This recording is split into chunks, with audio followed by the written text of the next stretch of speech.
What's up, everybody? Hey, Karen. Hey. How's it going? Good. Are you nervous? How are you doing? You're looking a little nervous. Just be cool. Everybody's cool. You already know everybody anyway, so It's true.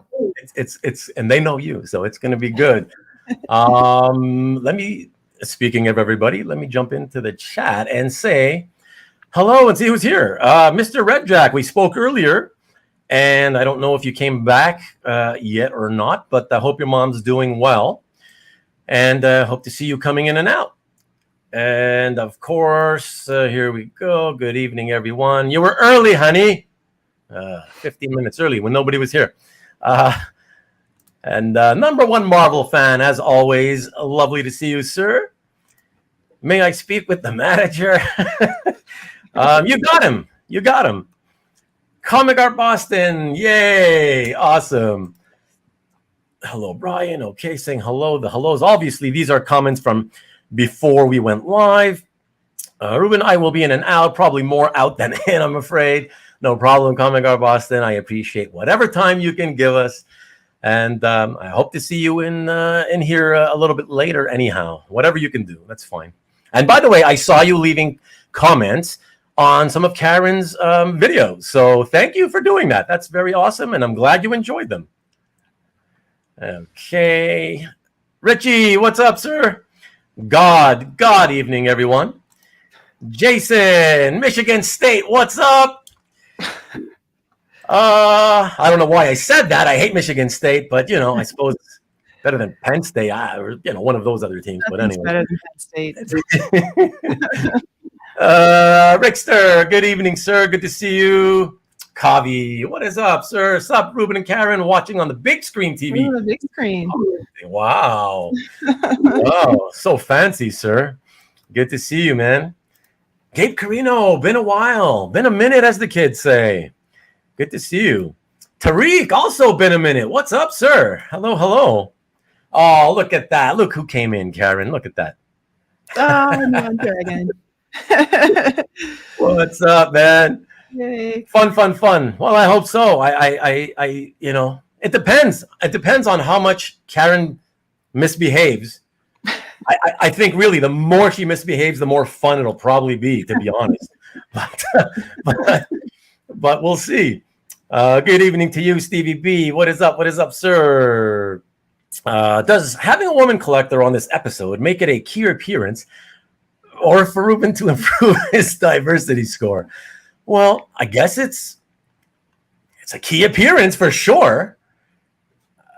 Does it do anything to improve my diversity score? I mean, I've got a bunch of people in the chat, usually from all over the world. Plus, I've had, guests in the studio with me from different countries. Not many, admittedly, but that's only because of the time zone difference, making it difficult for a lot of them to be my guests in studio. So, but thank you, sir, for tuning in all the way from, where is it again? Oh, yeah, Singapore. So that's awesome. And Ruben did not wear a shirt and tie like he did for Dwayne. Yeah, Karen, if she would treat me better, I might have dressed better. You wore a Daredevil shirt, though, didn't you? Doesn't it say Nelson and Murdoch? I wanted to show you, by the way. Yeah. Nice. Look at that. I did do that for you, by the way. Look at you with your Daredevil shirt, too. Awesome. Yes, I did this for you. And yeah, you're welcome. This is actually the one that you don't notice it, but this is the one that I'm wearing on the graphic. Oh. It's just that because we're doing the punching thing, so my fist is covering the whole front of it. So that's why you can see what's on it. Yeah. So that's it. I was actually going to ask you if you wanted to wear your Thing shirt and look the same as we did on the graphic, but I was like, whatever. No. That's all right. Hello, man. Unruly, what is up, Simeon? Still one of the coolest names I've seen online. Unruly Simeon, love it. The Rickster, hey Karen. Hey Rick. And Mr. Rajak, there you are. Hello, Karen, and welcome, of course. Oh, my lovely, beautiful daughter, Arwen. Hi, honey. She's probably busy playing video games and decided to come in for a second. Whoa, no drum roll intro. I don't got one of those machines that does all those sound effects, So otherwise, I would have juiced it up a bit. But I'm not that techie. If you haven't realized yet, I think I fake it pretty well, but that's about it. Richie, hi Karen, welcome. Hi. And of course, my lovely wife. Hi, Vivian. And Neon Dragon, hi to you, of course. Hi, Neon Dragon. G'day, all the way from Australia. David, as always, lovely to see you, sir. And look at that. G'day, Karen. G'day. Pretty awesome, right? Yeah. See, truly, very international. Very international. And David has already actually agreed to be on my show. It's just that, of course, because of the time difference, he's going to need to wait for an Australian holiday day off type of thing in order for him to be able to, right? In the middle of the night. Yeah. Yes. My Sundays or his Mondays or whatever. But Sleepy Reader, look at that. One of your followers as well. Yeah. There we Super go. Cool. Andy E, what's up, sir? Good to see you. And Carlito, what is up, man? We will be seeing art tonight. Wow, I hope you're hanging out for that. Oh, and Dwayne's a Pain, one of the veterans of the 5-hour classic episode. Which, by the way, everybody, just want to let you all know, I think it bears mentioning. What I'm doing with my channel, and I've told you all this before.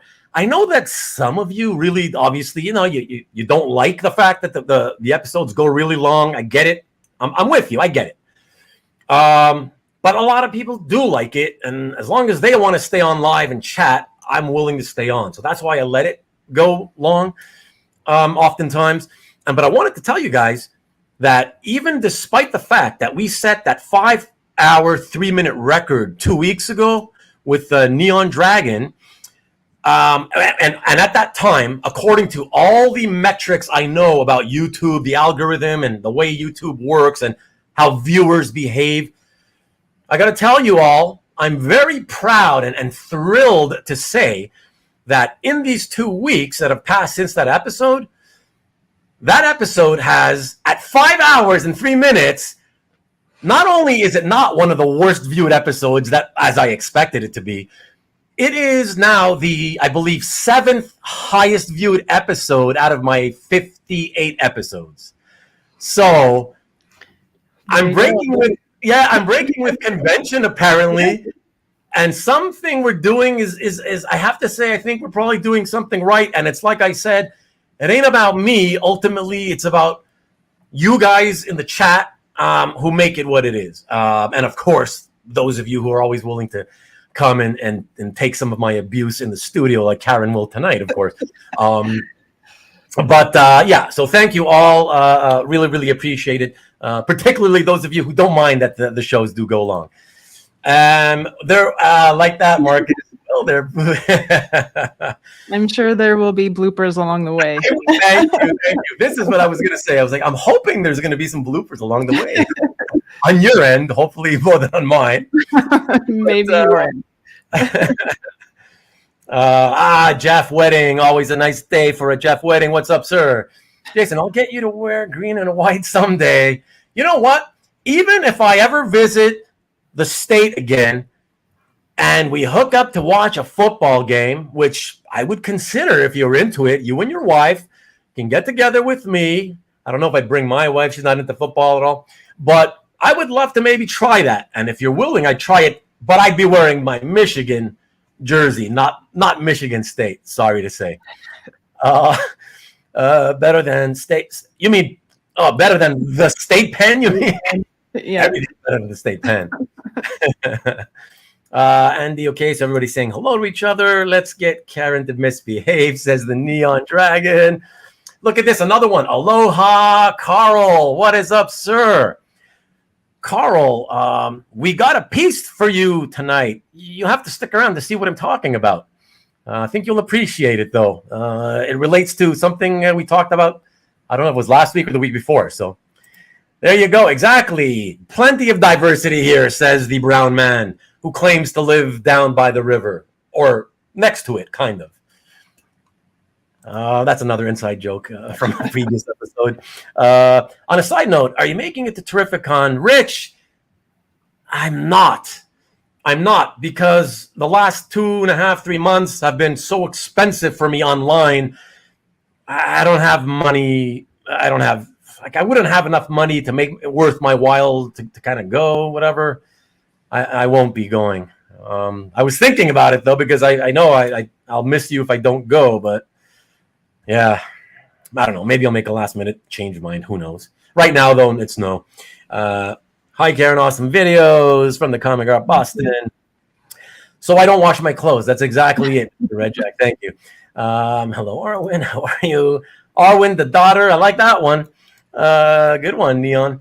Hi to Kenneth. Yeah, everybody. Oh, just wanted to say, I almost forgot. Kenneth, thank you for tuning in tonight. As a lot of you know, Kenneth is one of the regular viewers on Nick Barucci's channel on Fridays at 7 p.m. Eastern, 4 o'clock Pacific, only on the EXP. And he just subscribed to me this week, along with a bunch of other people. Thank you to all of you. I don't know your names only because your privacy settings don't allow me to see. So the only name I saw this week was Kenneth. Thank you, Kenneth. I appreciate you. And thank you for dropping in. Glad to see you here, man. And hey, Cap, doing great, says the daughter. Okay, everybody. Hey, my daughter's even saying hello to Neon Dragon now. Nice. Great to hear, Arwen. Okay, all these personal. Sorry, I got to get through all the personal stuff. Just to check that Karen doesn't have a calf gallery yet. Why don't you take that one, Karen?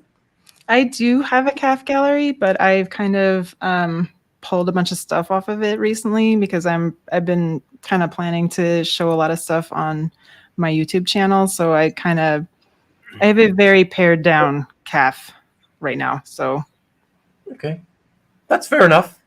That's a good reason, because since you've just started your channel and you plan to show stuff there, it's always certainly nicer if you can show stuff that's kind of fresh to everybody, to all the viewers. You know what I mean? Yeah. Yeah. So I think that's a good idea. Fitting shirt, since Karen is on this show. Foggy Mirror, thank you. I know you must have missed it. I said it out loud. I put it on for her. So thank you, though. Hi to Stevie B. Hey, Kenneth. Hello. Maki Poo Poo. What is up, sir? Good to see you, Michael. How's that for a name, Karen? Maki Poo Poo. You love that? One of my favorites. I love it. Yeah. And Michael was also one of my guests a couple of months ago. In only a couple of weeks, we're rocking the charts. Yes, I think it's in 3 weeks? It'll be on the 16th of July. I think a lot of people will not be happy to hear that, especially Hoarders Hide. Scott, are you here tonight? We will be doing the movie show, Scott, whether you like it or not. So suck on that. Carl says he loves long episodes. Well, I thank you, my friend, even though your girlfriend is now back in Maui and you no longer stick around for longer than like 90 minutes or so because you want to go off with your girlfriend, which I understand, of course. But I miss not having you here for the whole duration. Love the long shows, just for the record. Thank you, Rich. Appreciate it. Ruben the Convention Breaker. Yes, well, it's not like we try, but it's just kind of happening, so it's good. I'm happy. I'm very happy. Sorry. Going long is as good as you create sticky content. I don't know what you mean by that. Yada, yada, yada. Let's get moving before Karen falls asleep. I'm not sure if she wants to answer this. She doesn't have to, of course, but what time zone is Karen in? I'm in the mountain time zone. Okay, there you go. That's a couple of hours behind me, Comic Art Boston, just FYI. But you've been in Boston before, so you should know that. So good. Was looking for Karen on Calf, but didn't see. Yes. Karen was Daredevil's love interest. Ruben, we don't have. Are you trying to? What? Was Daredevil's love interest? Just saying. So you're just like that guy on one of Karen's videos who'd made that crass comment about. You know what I'm talking about, right, Karen? Yeah, I know what you're talking about. I won't even repeat it. All right. We're gonna get going. We're gonna go. Trust me. Just so you know, Karen is gonna give us, her story of how she got into it. It's all melded into the show and tell. So it's not gonna be like a separate part of the show. So we've got time. even though it's a 2-hour thingy we're doing tonight. Have you been following Heritage? I don't know. Stanley, good to see you, by the way. I don't know if you're talking to Karen or to myself. I was following earlier. I bid on something. How about you, Karen? Yeah, I pretty much followed all day long. Oh, wow. Yeah. Oh, okay. Okay. Are you willing to reveal? Well, you can reveal if you bid. Did you bid on anything? Yeah. I bid on a few things. I got 2 things. One was a bit of a battle. And so I spent what's that? You're revealing that you actually the results of your bidding. I thought you always like to keep it a secret. Well, no, I'm not going to tell you what I got, but I'm just saying that I I got 2 things. Okay, so you got some stuff. Okay. Yeah. 2 wins. 2 wins.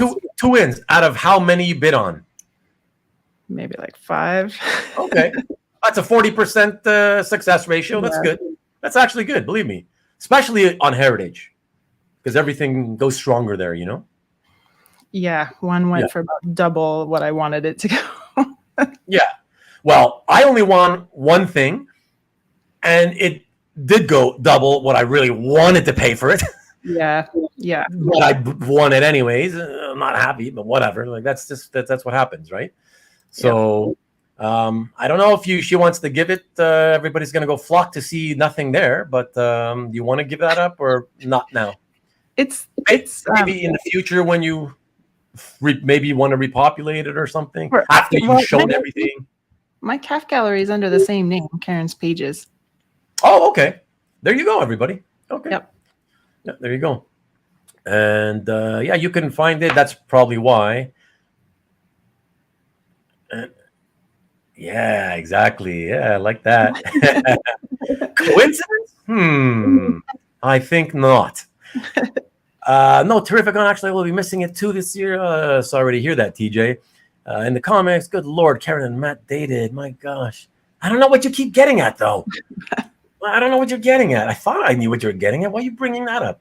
Wait a second. No, in the comics. Oh, good Lord. Oh, yes, we know that. But the way you were saying it, the fact that you threw in just saying, that was insinuating, all right? So move along now. By the way, just you all know about me, but just to make it clear, Karen's happily married, has beautiful children, okay? And we're just frenemies, I can say. That's a good one, right? Frenemies. We're just frenemies. How's that, everybody? Okay? That's what it is right now. Okay? Still working on creating a calf. Well, it shouldn't take that long, Carl, man. Come on. What's up, Kavi? You know me so well. Yes, sir. It was. Exactly. Thank you. Yes, exactly. And you know what? Simon K., the guy who was my little protege, who I took from a little seedling when he was, 3 months in the hobby? When I sold him his first page, and I guided him along. He's the reason I didn't win the other 2 covers. He emailed me right after, literally minutes after, saying, "Hey, Ruben, long time no speak. Yeah, I just thought I'd let you know. I took out 2 out of the 3 Superboy covers." I'm like, what? Good one, Ruben.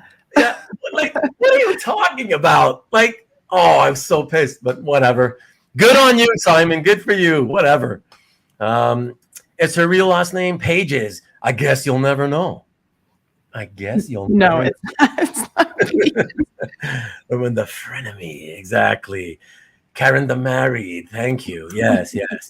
It's nice. That was a cool one. Congrats. Yeah, thank you. Appreciate it, man. Yeah, I got my favorite one, and I figured, for the favorite one, you always got to be willing to pay a lot more, and so I did. Yeah, there you go. My gosh, guys, come on. Okay, you stop it. You just stop it, man. Derek, what's up, man? Good to see you. Oh, damn snipe. Yeah, exactly. Karen, does your family enjoy your hobby? We're going to talk about that, Carl. She'll let us know very soon. So I'm at the last comment, and we're going to get into this right now. The student has become the teacher now, Ruben. Exactly. But you know what? I told him that, though, Rich. I said, the first time I ever spoke to him, right? He bought something from me, and within a week, we were on web chat, for a couple of hours, showing him the ropes, whatever. And I told him, I said, because he's fairly well heeled financially. And I said, Simon, I'm closer to the end of my collecting days. And you're at the beginning. And I was telling them this because, he was saying, oh, I love that Tom Grummett stuff. I really like that Superboy stuff, blah, blah, blah. He wanted a bunch of the stuff that I had. And I said, I'm near the end. You're near the beginning. Just bide your time. Be patient. Your time is going to come. And the time will come when you're going to be outbidding me, willing to overpay me, And look, and now he's doing it, right? So it's always a question of time. The old goes away and we bring in the new, and that's how this whole hobby sort of just keeps going. And that's how new generations keep these hobbies alive. So there you go. And yes, Rich, I am in my twilight years as a collector now. Yes, exactly. Okay, everybody, thank you so much for the patience. Well, at least other than a few of you who are getting very impatient, telling me to start. But thank you very, very much. And we will get on with the show now. Why don't we start, as we usually like to, Karen?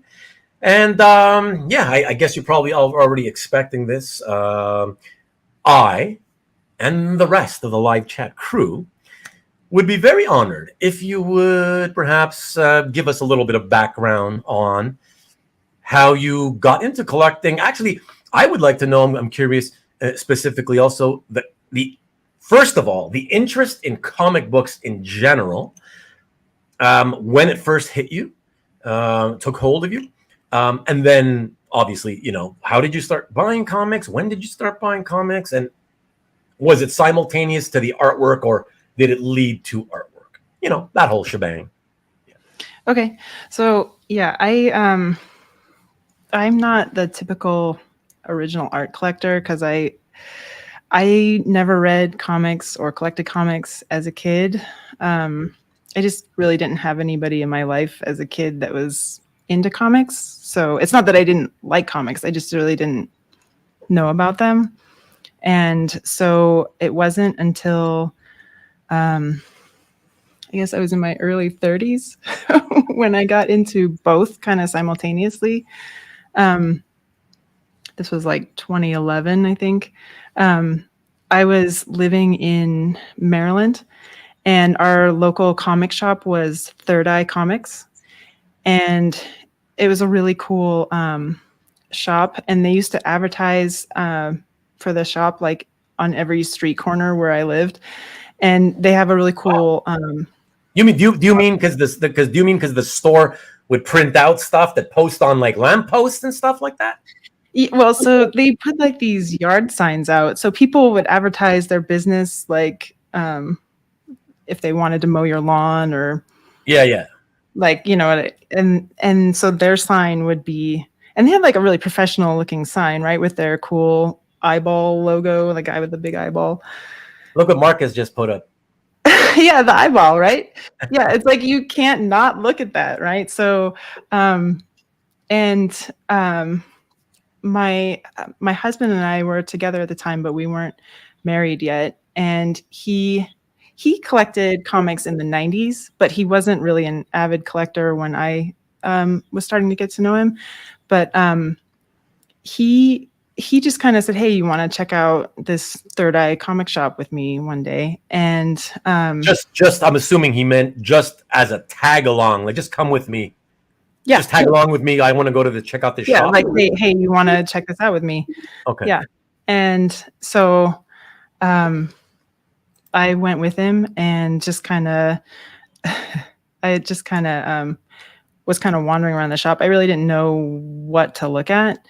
And then can I interrupt? Sorry to interrupt, but can I say though, when you went into that shop, because at this point you're still, well, I guess because at this time he's your boyfriend, right? Yeah. So your then boyfriend, now husband, I guess you're kind of being exposed a little bit because of him, but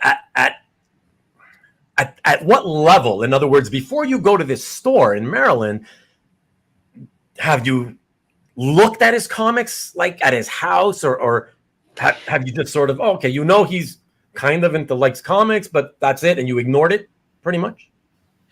No, I think I maybe talked about it a few times with him, like just comics in general. And I always wanted to know, like, when you go into a comic shop and you see all the comics on the wall and you have like Batman, is that like Batman a continuation from the original Batman, or is that like its own story? Is it all connected? Is it one long Batman soap opera? Like what what is that? What are you looking at on the walls, right? Like what are comics all kind of one continuous thing?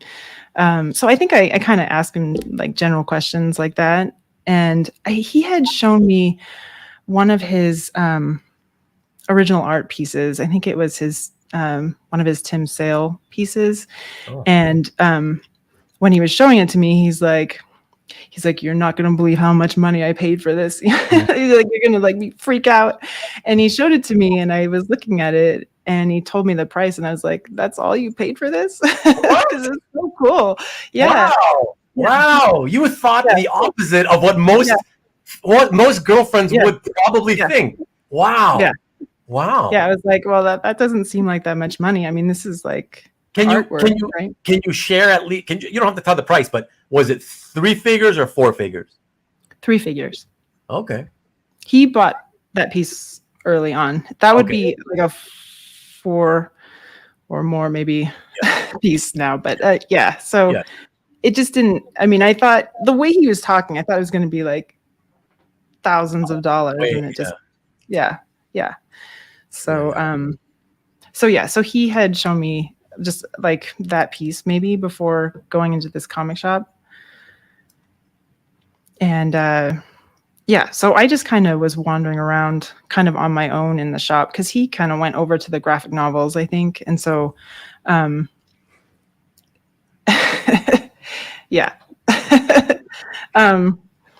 and so I didn't really know what I was looking at, but I came across this book right here. Oh yeah. And the Skottie Young book. Skottie Young, yeah. And so I didn't even particularly like Wizard of Oz. No. And I just it's a great musical, Karen. You might want to try it out sometime. That's probably why I don't like Wizard of Oz, with all the music in it. But I love the way he was drawing Dorothy and the big like fuzzy mane on the lion. And it was the book was wrapped in plastic, and I couldn't see the inside. And I ended up buying it and taking it home, and really loving the artwork inside. And so then I looked up Skottie Young online, and I was just hoping to find maybe a different comic that he was working on that wasn't Wizard of Oz. But I actually ended up finding his website, and on his website, he was selling the interior pages of Wizard of Oz. But I also read a little bit about his process, and he does the digital pencils, and then he prints out the blue line and then inks that. And I was like, well, I really don't want a copy of his work. So he also had a section where he did he calls them daily sketches, where he does like quick like 20 to 30 minute warm-up sketches before he does any of his like published artwork. And so he was selling those daily sketches, and this piece that he did for David Peterson's Mouse Guard just really, really caught my eye. Of course, it was sold at the time. I had to track it down like years later. Wow. But this, I kept coming back to this, and I just thought, oh my God, this is so awesome. I love how he has drawn this little mouse like going uphill in a snowstorm, and he's having a rough day, and his like sword is sheared off, but yet he's got this like super determined look in his eye. I just so you know, I took it off because I was like, oh wait, I want people to see your facial expressions as you talk about the art, because they're so used to seeing your awesome, genuine smiles and the excitement in your voice when you on your own channel, you know. And that's what we all love about it, is just how genuine you are and excited you are when you look at art. And yeah, so that's why I took it down. I wanted to see your face as you speak it live, you know. Yeah. But I'll put it. Do you want me to put it back up here? Sure. Yeah. Yeah. So this it's if I I'm sorry to interrupt. So you did say that this one was already gone. Yeah. And that you had to track it down. And did you say years later? Yeah. Wow. But were you literally trying to track it down for years, or it just turned up again years later and you're like, oh shit, there it is, let me get that? That's maybe a better way to put it. I happened to find it years later and bought it. Yeah. Okay. I wasn't like actively searching for it. Well, maybe. I mean, it was like I look on eBay for it every once in a while to see if it would pop up, and that's eventually where I found it. So, well, that counts though, because if you're kind of like constantly searching eBay to see, oh, maybe it'll get resold or whatever, you know. Yeah.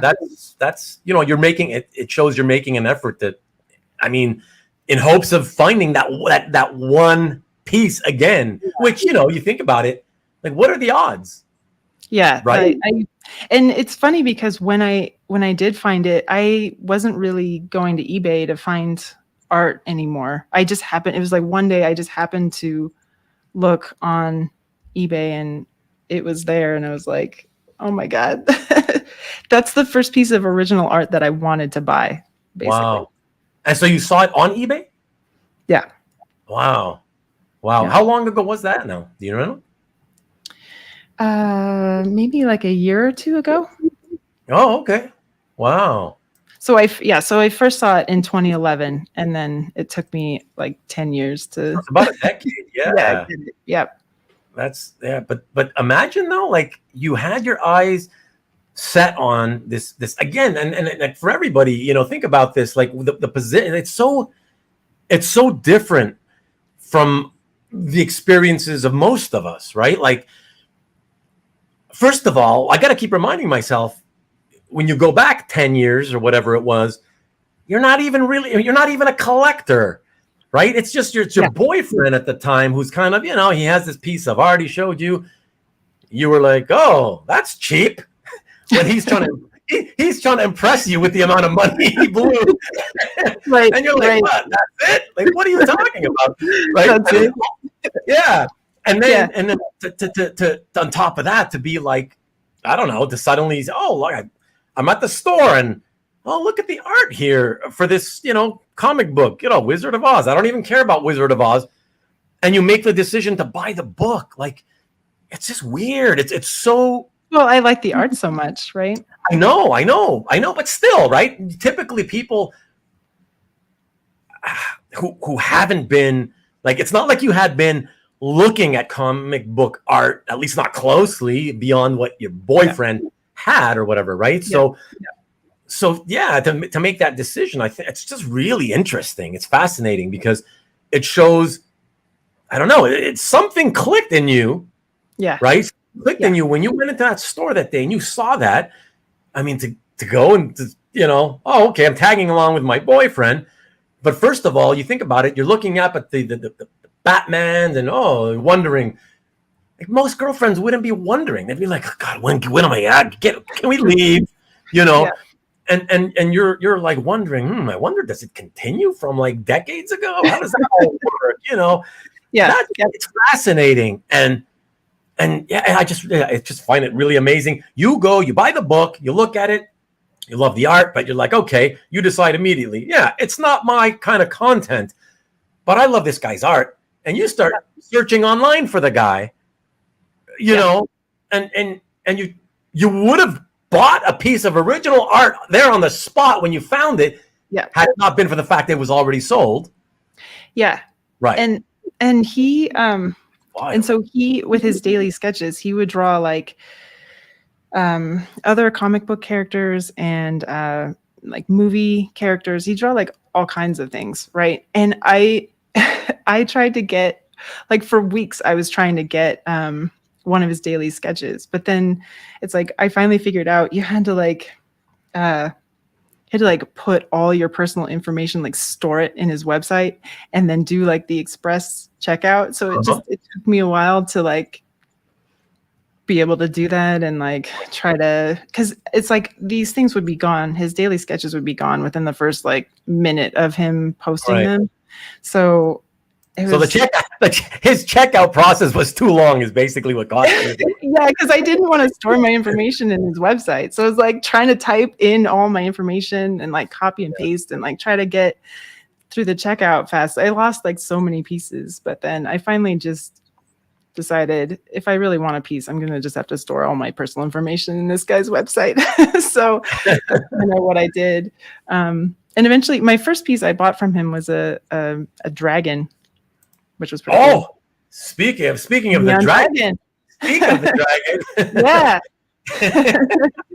Yeah. He's right though. So one good aspect about the OA hobby is that stuff changes hands a lot more than other collecting genres. If you miss something, keep watching for it the next time around. Yeah, I mean, but still, let's be honest. Yes, we've all seen things pop up here and there. People try to flip again. Even you, Karen, you've already noticed. Not only have you noticed, but you've talked about this on one of your episodes on your channel, Karen's Pages, everyone. You've talked about it where not only did you mention that things will pop up again from time to time, but you're even already aware that when that happens, oftentimes, if it happens soon enough after the previous purchase, it can often and will often go for less money the second time around. Yeah. So that's it. So, but again, I would say to any collector in the hobby, in this hobby, don't go into it behaving as if, oh yeah, you see them come around all the time, no problem, no sweat. Because if you take that attitude, the stuff you really want, let's face it, any individual person on any given piece they really want, if they miss out on it, that piece is likely not coming back. Right? So generally speaking, it's still something that, you can't just pretend, oh yeah, it's like comics. I can get another copy anytime I want to. Yeah. It's not. You really should make the move when you have the chance, because it's still very likely you won't get that second chance, That's why it's nice when you do, That's why I just spent double what I wanted to on that heritage piece. Do what you got to do, like I did. What you got to do, right? Yeah, we both did the same thing. It's okay. Well, I mean, it's not okay, but whatever. We live with it. We accept it. Life moves on, and that's it. We worry about it later, and that's what I always tell everybody too. It's like, if you have the money, as long as spending the money isn't going to put you living under a bridge or your family's going to go hungry. If that's not going to happen, just spend the money. Worry about it later. That's it. Yes. That's what I say. I need to have someone start out with a love of art and not characters. Sleepy Reader, very much so. Damien, if I'm not mistaken, I, by the way, FYI, watched some of your content as well. And unless I'm going to make a total fool of myself right now, I think your name is Damien. Correct? Correct me if I'm wrong. Number one Marvel fan, a bunch of black hole guys been posting in the Facebook group, sharing their favorite pieces. Some awesome stuff shown in the last 2 days. Oh, why would black hole guys be showing stuff? If they're showing stuff, they're not really black hole guys, right?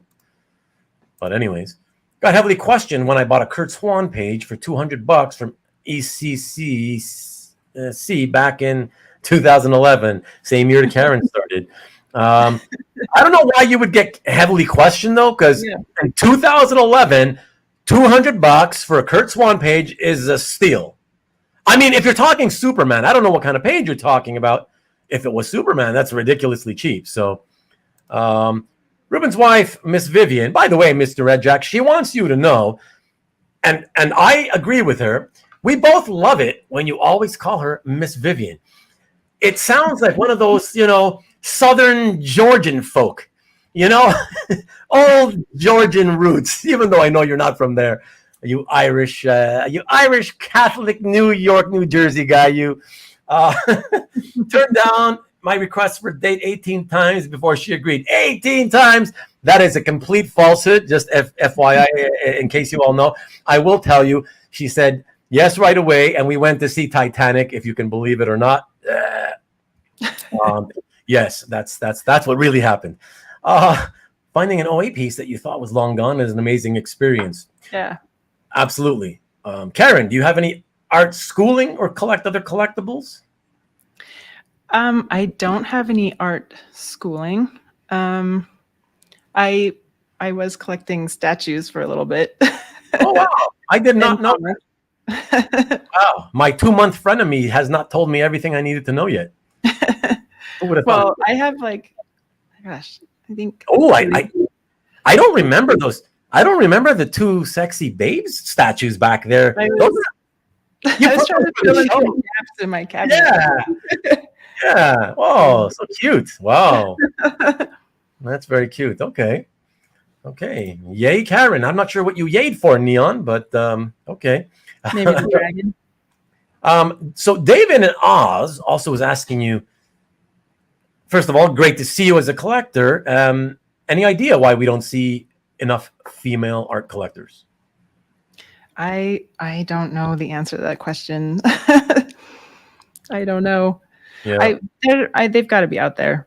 Maybe. I mean, there. Like I said on my show, there are some, not many, obviously, like a infinitesimally small percentage compared to the guys, but they're there. But certainly, rare as hen's teeth, if you will. So I'm wondering if more young girls get into comics, if you'll see more original art collectors, if they'll kind of turn into the original art collectors later in life, if they get into comics earlier, maybe. I don't know. Yeah, it's hard to say, right? But yeah. I think what I've noticed when it comes to kids, I mean, there's other than exceptions. We're not going to talk about exceptions. Other than exceptions here and there aren't really. I think we all know there are no kids that read comics, but there's quite a few. Okay, kids. How do you define kids? So let's say kids under the age of 10 is a kid. Let's say, and from the age of 11 to into the teens, say early teens, 13, 14. What I've noticed in that age group is that if they read anything that's cartoony, so to speak, it's manga more often than not. That's what I've noticed. I'm not saying that's all there is, right? But yeah. I mean, look, I got Arwen reading comics when she was, I don't know, 6, 7, 8. And, she enjoyed it, but it didn't bite her and grab her and suck her in like I was hoping. And she has read manga since then, and she really loved the manga. I will say, though, ever since she got into junior high, so for these last 2 years,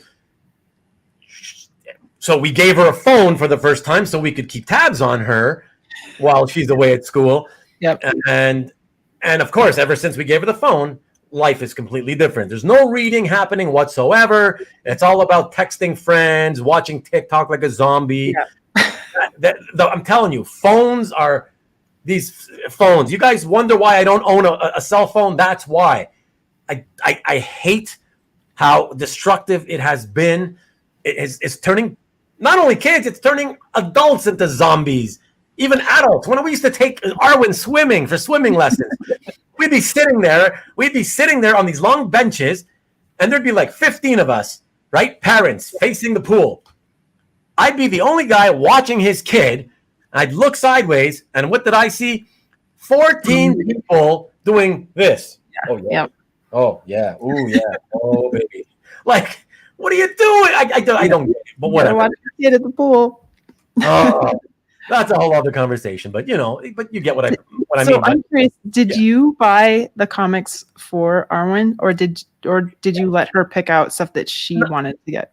Well, I had comics. I still had some. Like, I don't have a collection anymore, but after I'd sold off my collection back in 1994, in the late 90s, I ended up buying back certain comics off eBay. You know, I was like, I kind of want to read some things or whatever.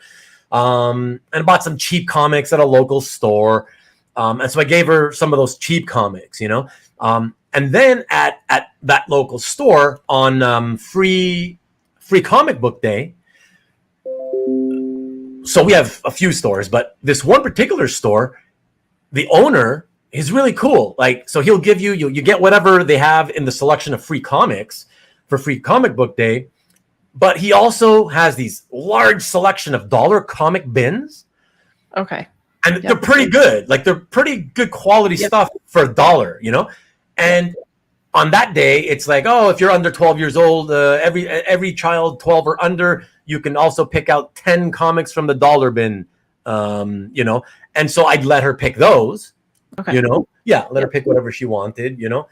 You know, yeah. So it's just like I said, it's just she likes it, but like I said, now forget it. Now it's no longer about do you like it, do you not? It's I'm addicted to watching 1-minute videos on my phone, and I will not read anything unless my parents force me. They strap me to the chair and force me. Okay? That's what it has become, sadly. I'm very sad to say. So that might be also, guys, a big reason why you think about, oh, how come there's no kids? There's never any kids.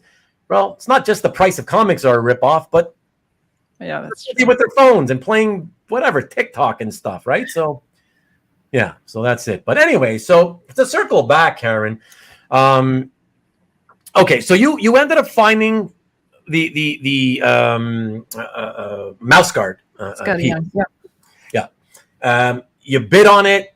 Did you get it, first of all, for a good price compared to your high bid?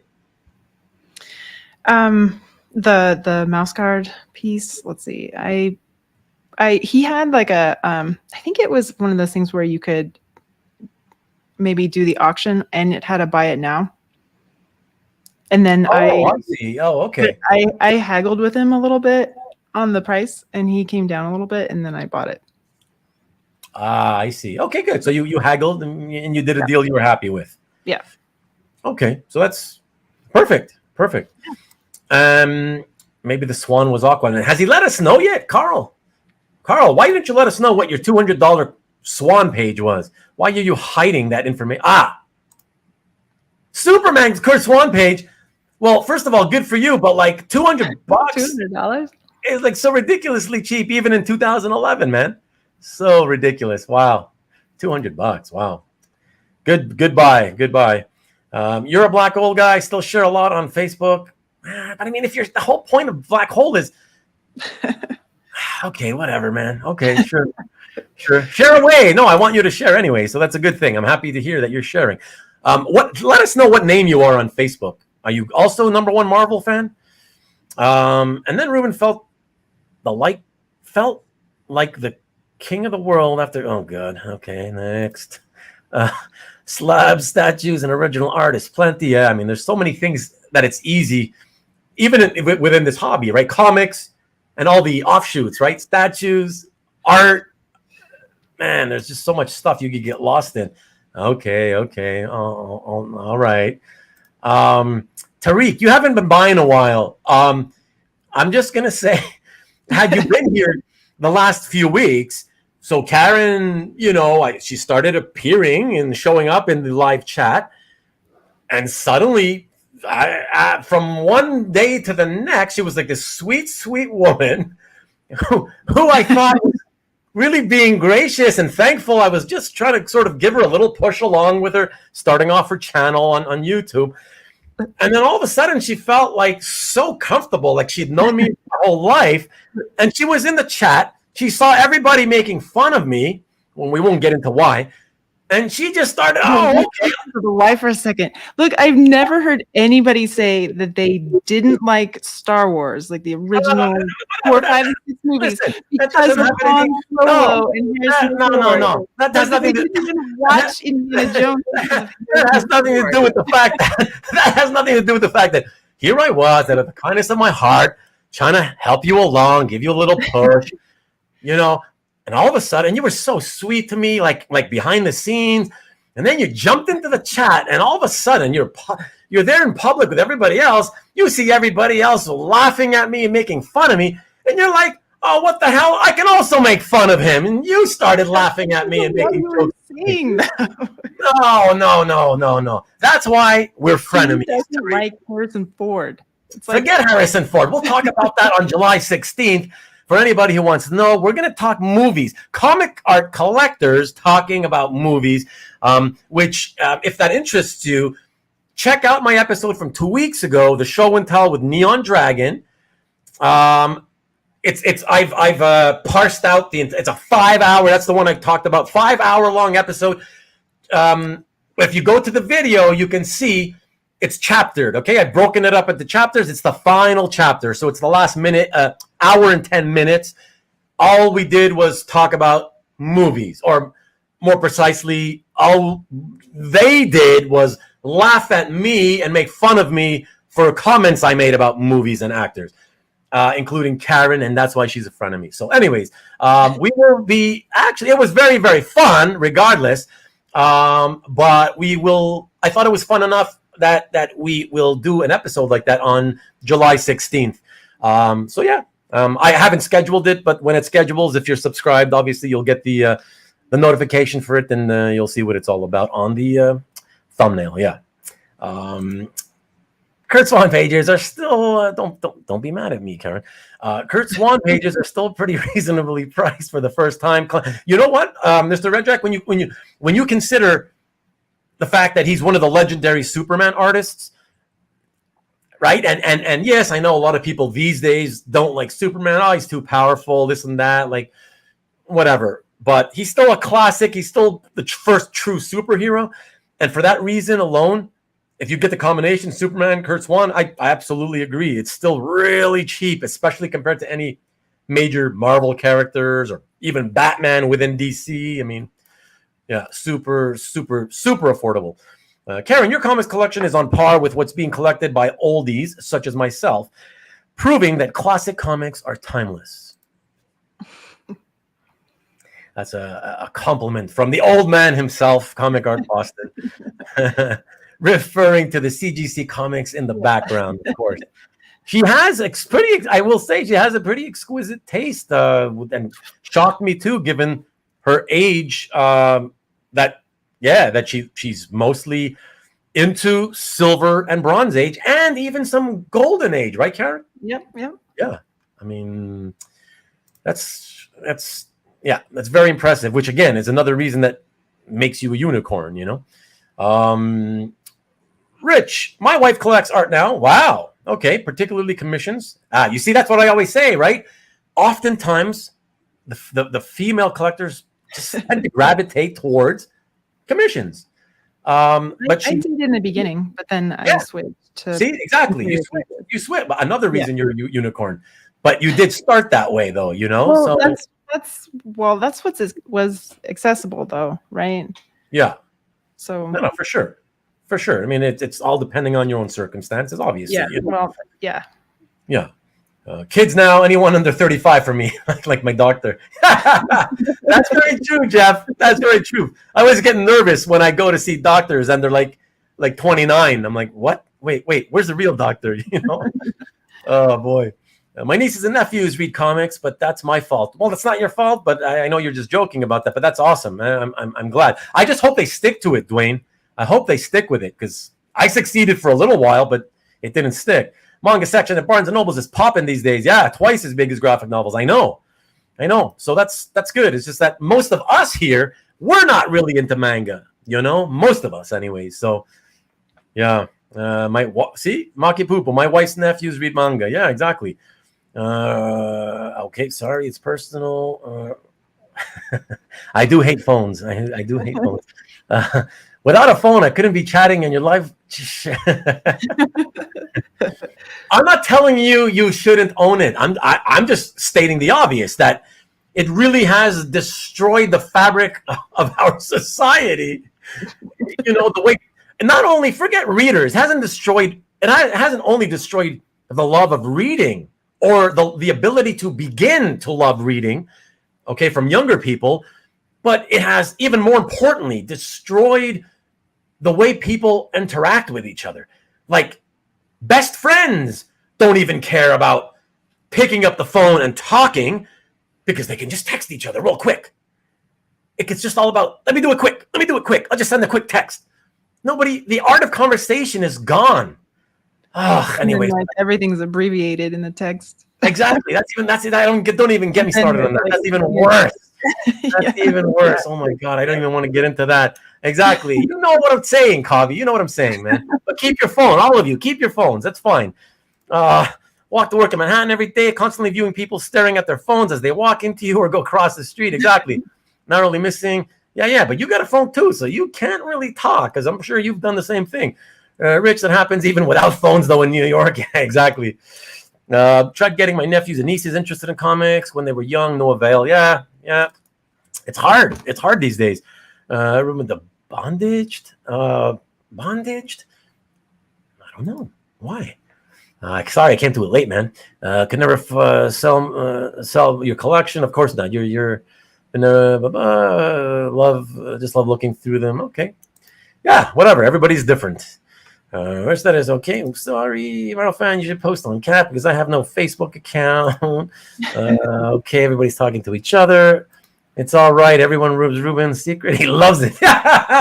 I mean, I can take a joke, so I don't know that I love it, and I certainly don't love it when a new supposed friend that I've just made decides to like pile on instead of support me and be the only one I expected to stick up for me. I don't know if I love that they did that, but I'm not naming names, but whatever, whatever. Ruben the sensitive. I'm not sensitive, just whatever. It's all right. I people like to give. I like to give as good as I get sometimes. So it is what it is. I did not leave a sheltered life. The thick-skinned one. Thank you. Yes, I am. So Jeff Wedding at the witness that Star Wars denier. Okay, Karen got you started on that. Okay, sorry, gonna skip a bit so we get back to Karen. All like-minded collectors are frenemies, friends when we aren't bidding for pieces we want to get. Yeah, but this was for different reasons, Okay, we're gonna get to the art. Yes, let's continue with that. Maki Poopa wants to say that your display behind is well organized and tidy, not to mention visually stimulating. So yeah, thank you. It's simple, but yeah, simple and nice. It's very visually appealing because of its simplicity. Actually, many frenemies, bid each other. Okay, more jokes, handbag. Okay, never mind. I read a lot of comics and regular books digitally these days, but I don't entirely disagree. Thank you, sir. Spider-Ham has gone crazy. Okay, you can't function in the current economy in certain job types without a smart. Okay, sorry, fine. I agree. I get all that. Back to the art. Okay, perfect. Okay, so you get it. You're happy. You pick up that Skottie Young piece. Yeah. Take us from there. Where does your this evolution of sort of turning into a sudden comic art fan? And by the way, simultaneously not reading, correct? What's that? Simultaneously, as you bought that piece, you were not reading. No. You were not reading. Yeah, wow. Yeah. You bought comic art, but you weren't reading comics. No. Wow, that's so cool. Okay. Yeah. Take us from there. So because that piece was a mouse guard piece, I also looked up David Peterson. And I bought a couple of his, he was doing like a thing he called Watercolor Wednesdays. And so I bought some art from him. And then he had other artists listed on his website who were, I think, just buddies of his. And so one of those artists was Katie Cook. And I kind of went to her website and got into her stuff because she has a really bubbly, cartoony style. And she was doing a lot of stuff that was pretty nostalgic for me, like She-Ra and My Little Pony and stuff like that. And she was working on the My Little Pony comic at the time. And so the next time we would go into the Third Eye again, I had kind of a couple artists I was trying to look for. And I didn't want to be like the only woman in the comic shop that like went right for the My Little Pony comics. So I kind of like stayed away from My Little Pony. So you were waiting what for, like the next man who would go towards the Yeah. My Little Pony comics? I kind of just like stand like a little bit away from it and like look at it and see if it there was this one time though that I think it was like a Tony Fleece cover where he had it just I could not stop staring at this cover, and I'm like, oh my god, I'm gonna have to buy this comic, and like I'm gonna have to get my husband to buy it for me. And I was like showing him this comic, and I'm like, this is so cool, and he's like, well, I think you really like it because Tony Fleece has drawn this after Frazetta's Death Dealer. And I was like, wait, what? Like Death Dealer. And so I ended up having him buy the comic for me, and then I went home and looked up Frazetta, and that's kind of when I realized there was way more out there than what I was just kind of going from one artist to the next, not really knowing what else was out there. And so that's when I kind of turned to my husband. I'm like, you got to tell me like everything you know about original art and comics, and like I'm not really doing this the right way. And so and is he still your boyfriend at that point? Yeah, still my boyfriend. Okay. And so I was like, well, how did you get into comics? And he was like, well, I got into comics when Jim Lee did X-Men #1.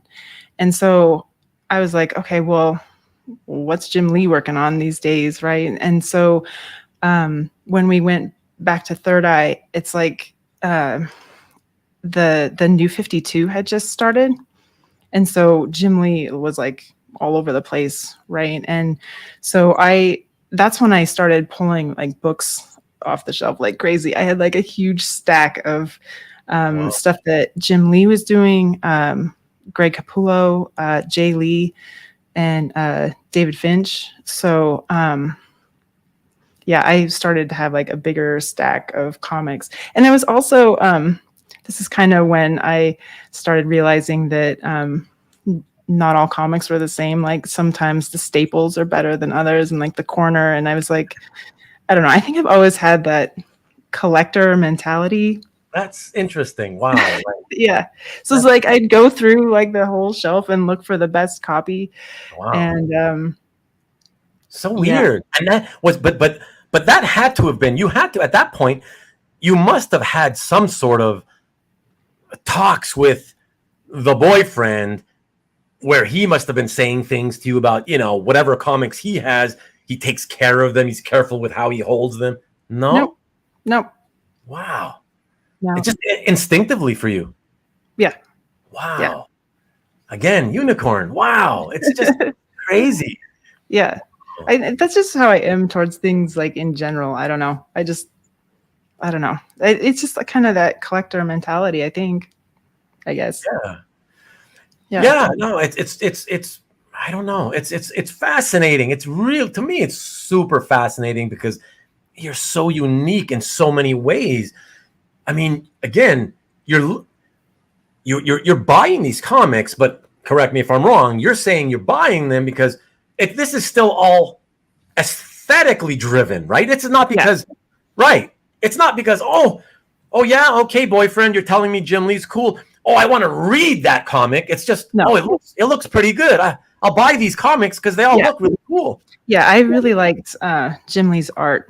Like I was basically buying them as art books, and then I also bought like his actual art book, like the icons, and then I went back and bought like the Hush trade paperback, and then I bought like the Hush Unwrapped where he's just got his pencils, and I don't know. I really got into Jim Lee's artwork at the time. So all my comic buying at that point was, I read a little bit of it, but it was mostly about the artwork on the pages. Wow. And then, sorry, go ahead. No, go ahead. I was just going to say, I also got into J. Scott Campbell at the time because I really liked like the old Disney animators, that style of art. And so to me, J. Scott Campbell was kind of the combination of Jim Lee and like old school Disney. Yeah, except the fact that this ain't your daddy's Alice in Wonderland. No. That's true. But I'll go in order. Do you want to? Okay, continue, and you let me know when you want me to show the Baroness. Well, you can show Alice first. That's fine. Really? Yeah. Okay. Okay, let me get the comment off there. There we go, so we can see it better. Yeah. So, tell us a bit about this. Okay, so at the time I was just buying like sketches off of eBay. It took me a while to figure out where Campbell was selling his more published, finished stuff. And that's actually when I found Calf, because he was his brother Corey Campbell was selling his finished pieces on Calf. And this piece I just absolutely love, but it was like an order of magnitude like higher in price than anything I had ever bought before. So I wasn't even thinking that this was a possibility to get. And my husband, who was again my boyfriend at the time, I had just finished grad school and he wanted to buy something nice for me. And he was like, I know if I just buy you jewelry, you're not going to wear it. So he ended up buying this piece for me. Wow, and that's awesome. Yeah, it's that's cool. It was just like so cool taking this out of the box. I mean, her face, I love Campbell's faces that he draws for women, and just all the little details he puts in, like the freckles on her shoulder, and how her like tights bunch up around her like ankles and her toes. It's like, I don't know, everything is just so well thought out, and I love all the little details he puts in. And even his colorist at the time, I think she pronounces her name Nei Rufino. She adds a lot of detail in the print with all of her colors and shadows. It's really cool. Oh yeah, there's he Campbell leaves the pieces that are going to be colored. He leaves the original, pencils and inks quite open for color. For that reason, Yeah.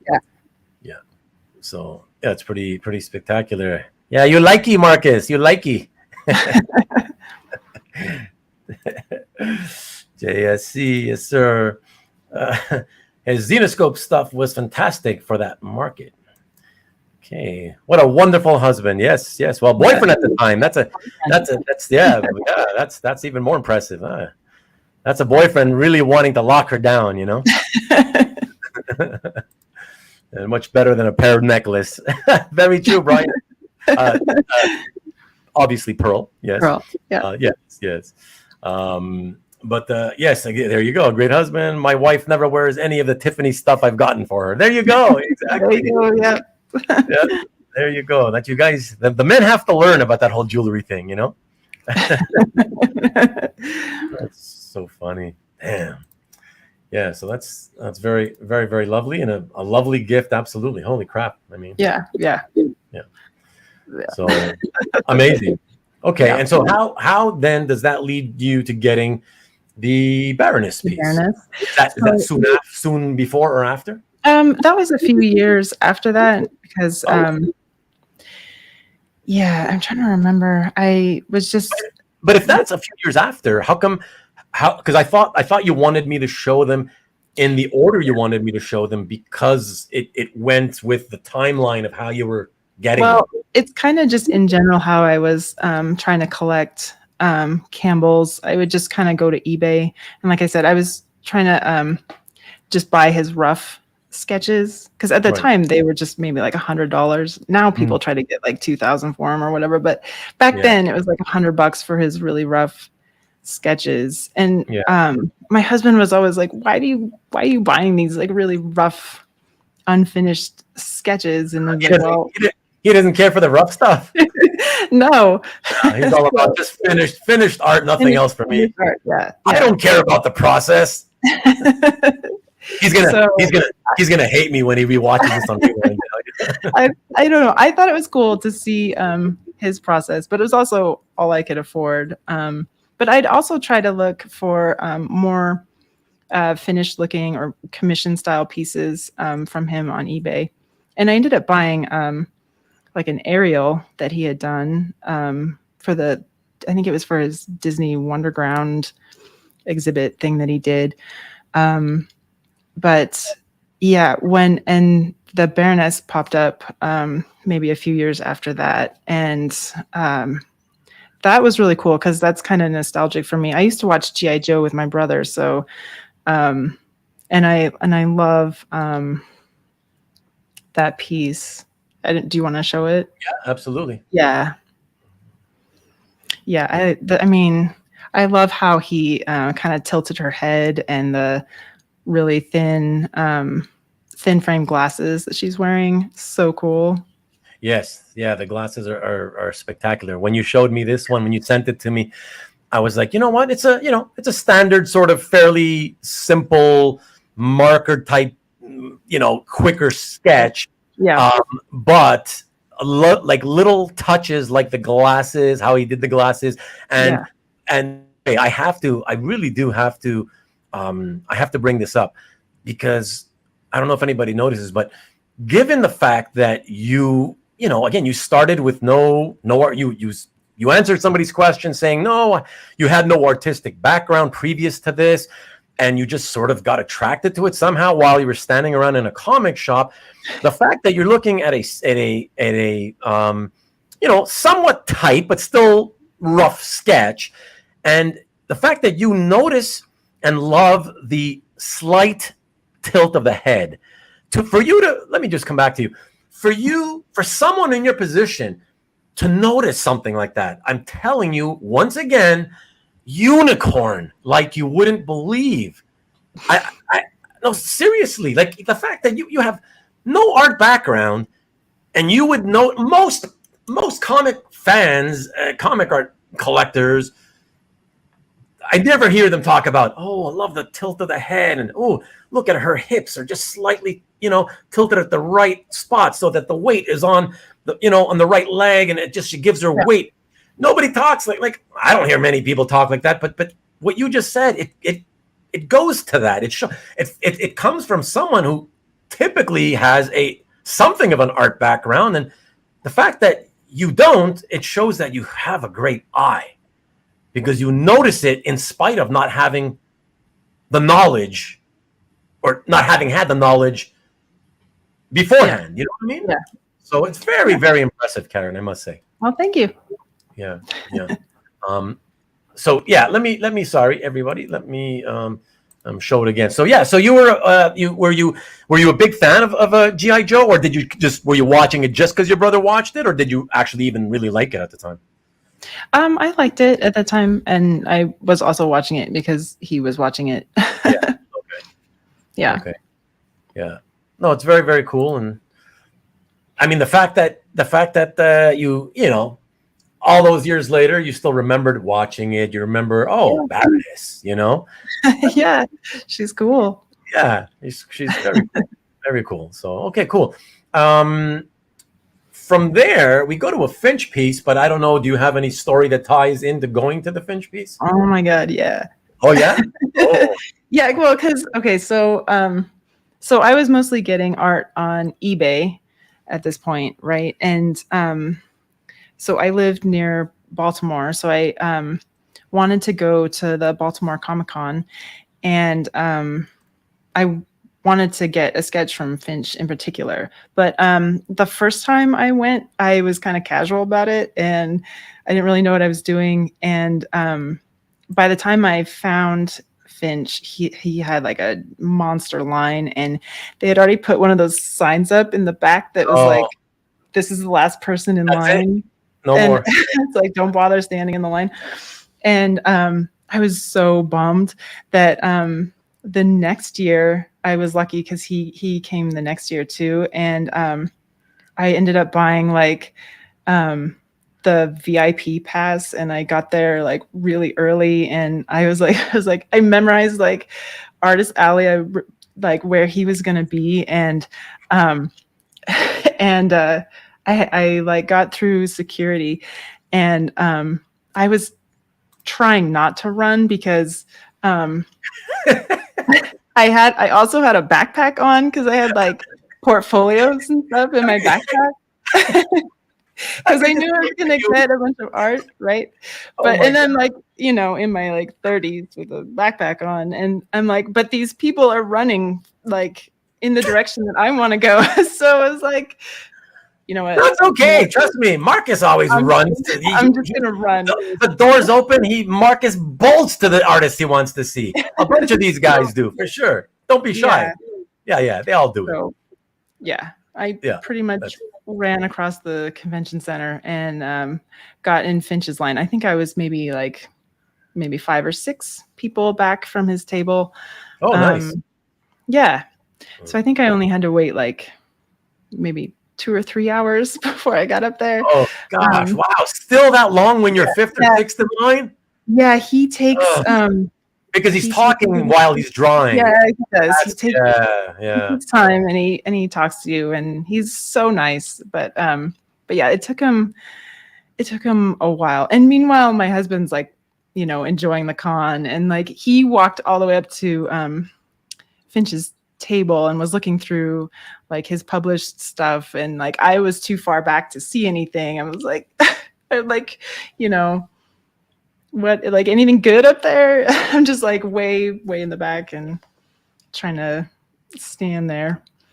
But yeah, I ended up getting up to the front, and I had him draw me Batman in the rain because I like rain. Shall we look at it? Yeah, let's look at it. While you tell us how much you love it and what you love about it specifically. We all want to. Well, see, that's the thing. We all want to see your facial expressions, though, but then we can't see the art. So, all right, everyone. Here we go. There we go. Yeah. And I did a little close up because I figured I got to figure out how to fill up the slides some way rather than just leaving it black on the right hand side. So right. No, that's kind of cool how you zoomed in right there. Yeah. Yeah. So and FYI, just so you know, Karen, I darkened it a little so everybody, you know, it's darker than it actually is in person. But I had to do it because otherwise, on the screen, it just wouldn't show well, you know. Yeah. No, that's fine. No, it looks great. Yeah. Yeah. So he was, I think around this time he was kind of on Wonder Woman. So most people were getting Wonder Woman from him, but I just really wanted him to draw Batman and then put a bunch of rain in there too. So he did exactly what I wanted. It's so awesome. Yeah, I love like the expression on his face too. It's gorgeous. Yeah. Yeah. Yeah, I love the muscle flex with the fists clenched. I love that. Yeah, you know? And of course, always adding in the rain always adds to the atmosphere with a Batman piece, you know? The drama. Yeah. It's very, very, very nice. Hey, Scott, Hoarder's Hide, what's up? I never ran to the shitter at a convention, just FYI. Okay. In point of fact, everyone, I know you guys always love my little anecdote, so I can tell you, back in the day when I used to travel to like San Diego, New York, and what have you, I don't know why. Don't ask me why. I can't tell you why. But I would leave home. I'd be gone for, say, about 5 full days. And only when I got back home and I walked through the door would I finally realize, oh, man, I never took a shit while I was gone. Believe it or not. Yeah, I know it's gross, but, you know, we all crap, so who cares?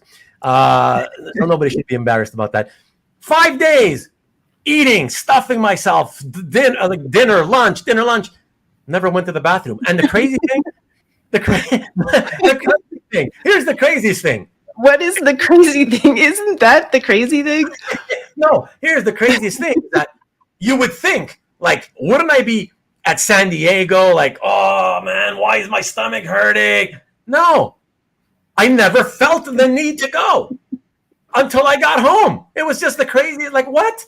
And then I'd realize, oh man, I never went. Wow, 5 straight days. How does the body hold that much food? I don't get it. But anyways, you guys would all appreciate that.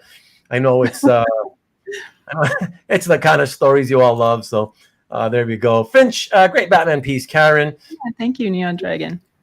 Finch is one of the nicest guys you will ever meet. Just an absolute gentleman. He's super nice.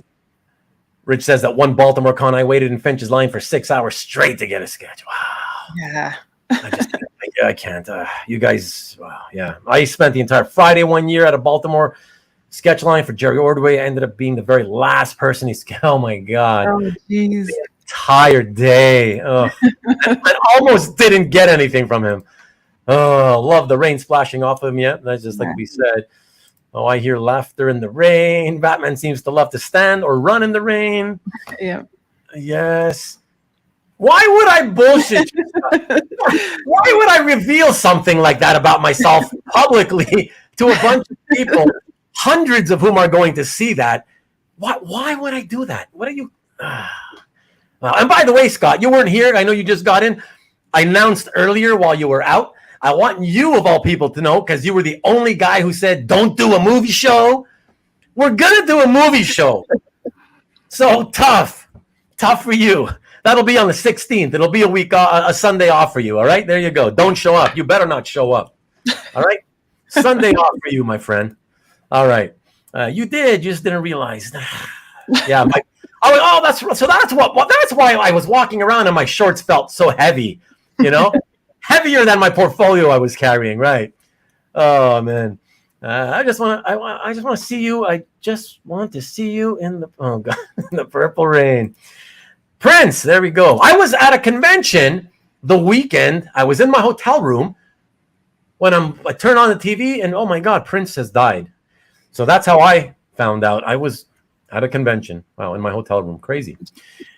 Canadian Imodium. Why don't I read them before I post them? The convo turns to shit when I start eating my lasagna. Coffee, you're awesome. Oh God, complete with the emoji. I love that, you know. And you're making Karen blush. That's awesome too.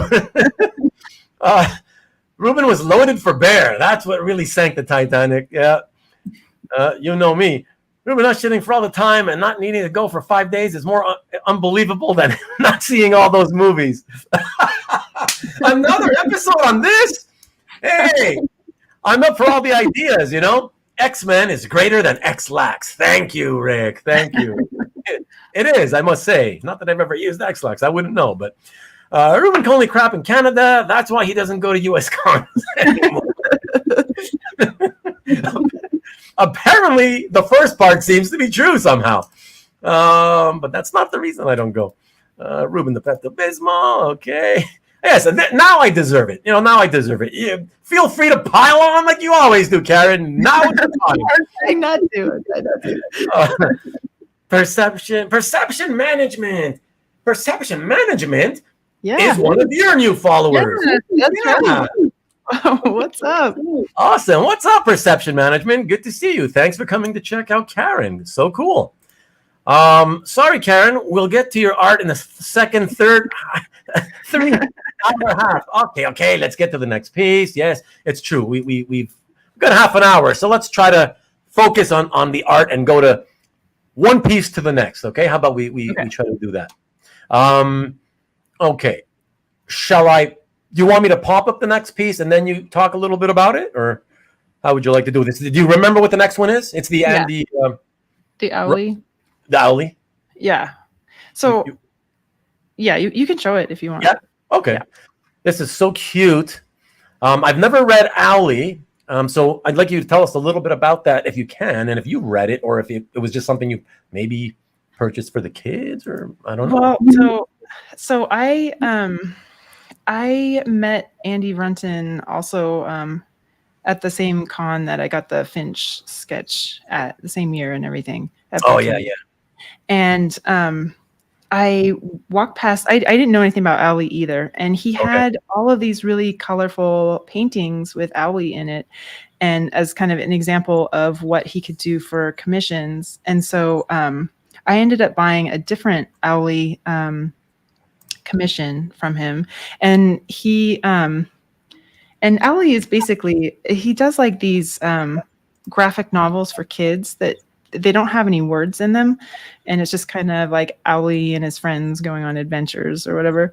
But I really liked Andy's art, and so I got the commission. And then he did a piece for the Baltimore Comic-Con. They call it the yearbook, but it's really just the program. The program is what I figured. Yeah.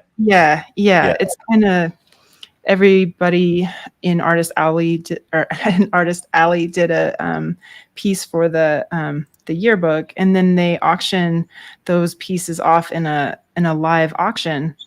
And I really liked this piece by Andy, and I kind of walked up to the counter in front of where they had all those pieces on display, and I kind of wanted to see it in person.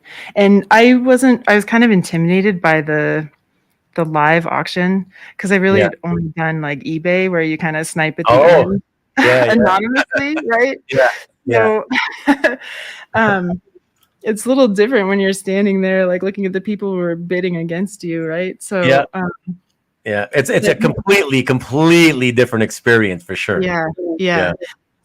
So when I saw this piece in person, the guy behind the counter pulled it down for me, and I was looking at it, and he was talking to me a little bit, and he was saying, we're going to be auctioning off these pieces. And I said, yeah, I know. I said, I'm going to get this piece. And he's like, well, we'll see, or something like that. And I was like, I walked away from the counter. I'm like, oh my God, this guy doesn't think I could get this piece. My God. So it was like an even added. So not only did I really like the art, I felt like I kind of had like an added thing that kind of got me over the like anxiety of trying to like do this live auction, because my husband had to leave the con. He was going to pick me up later.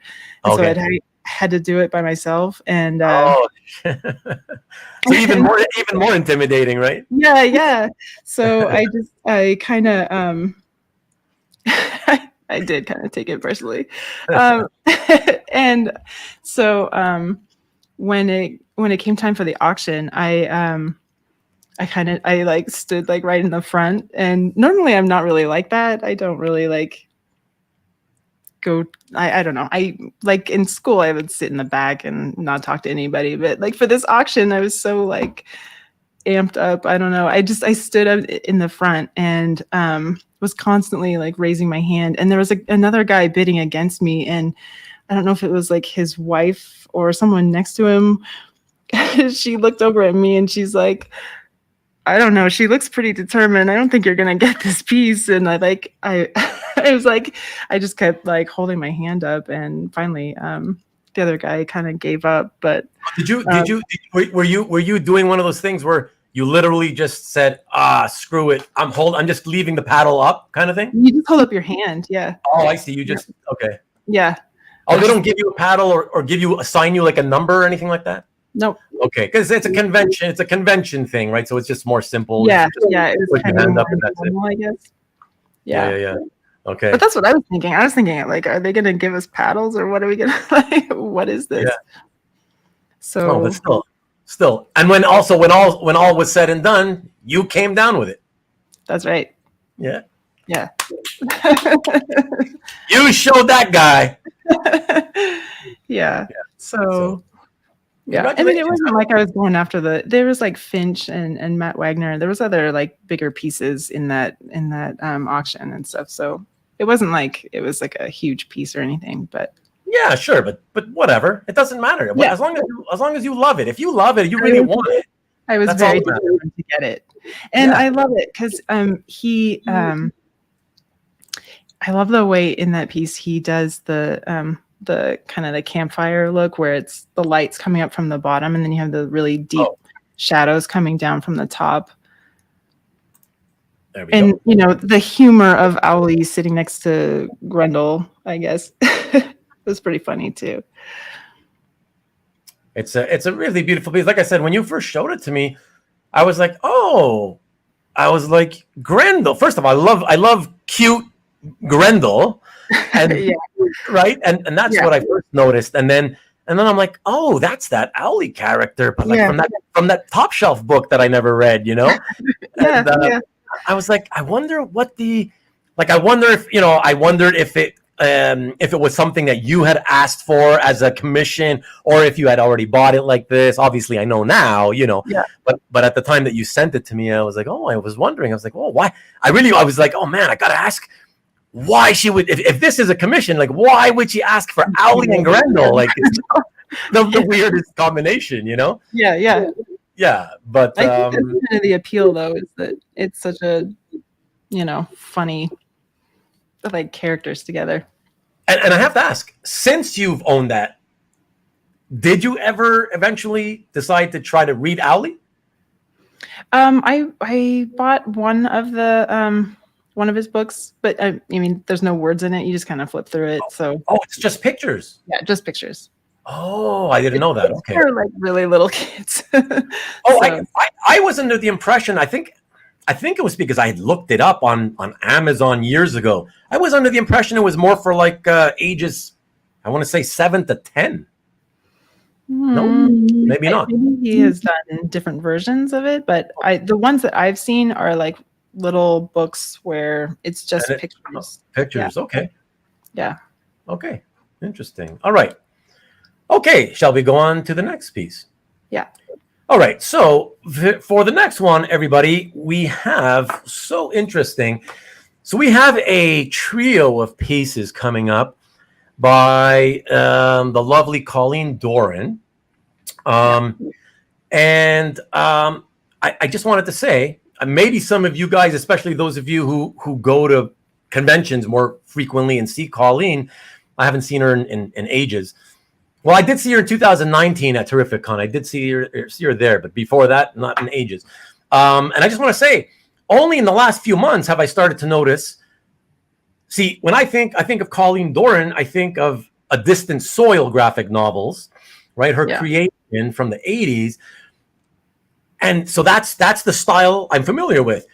And then over the last 6 months or so, I started seeing pieces online that look completely different, like not just one different style, but multiple different styles on multiple different projects. I was like, wow, like I never knew she started changing up her style. And these pieces we're going to show are like that. I was like, wow, like that's not Colleen's work that I've ever seen.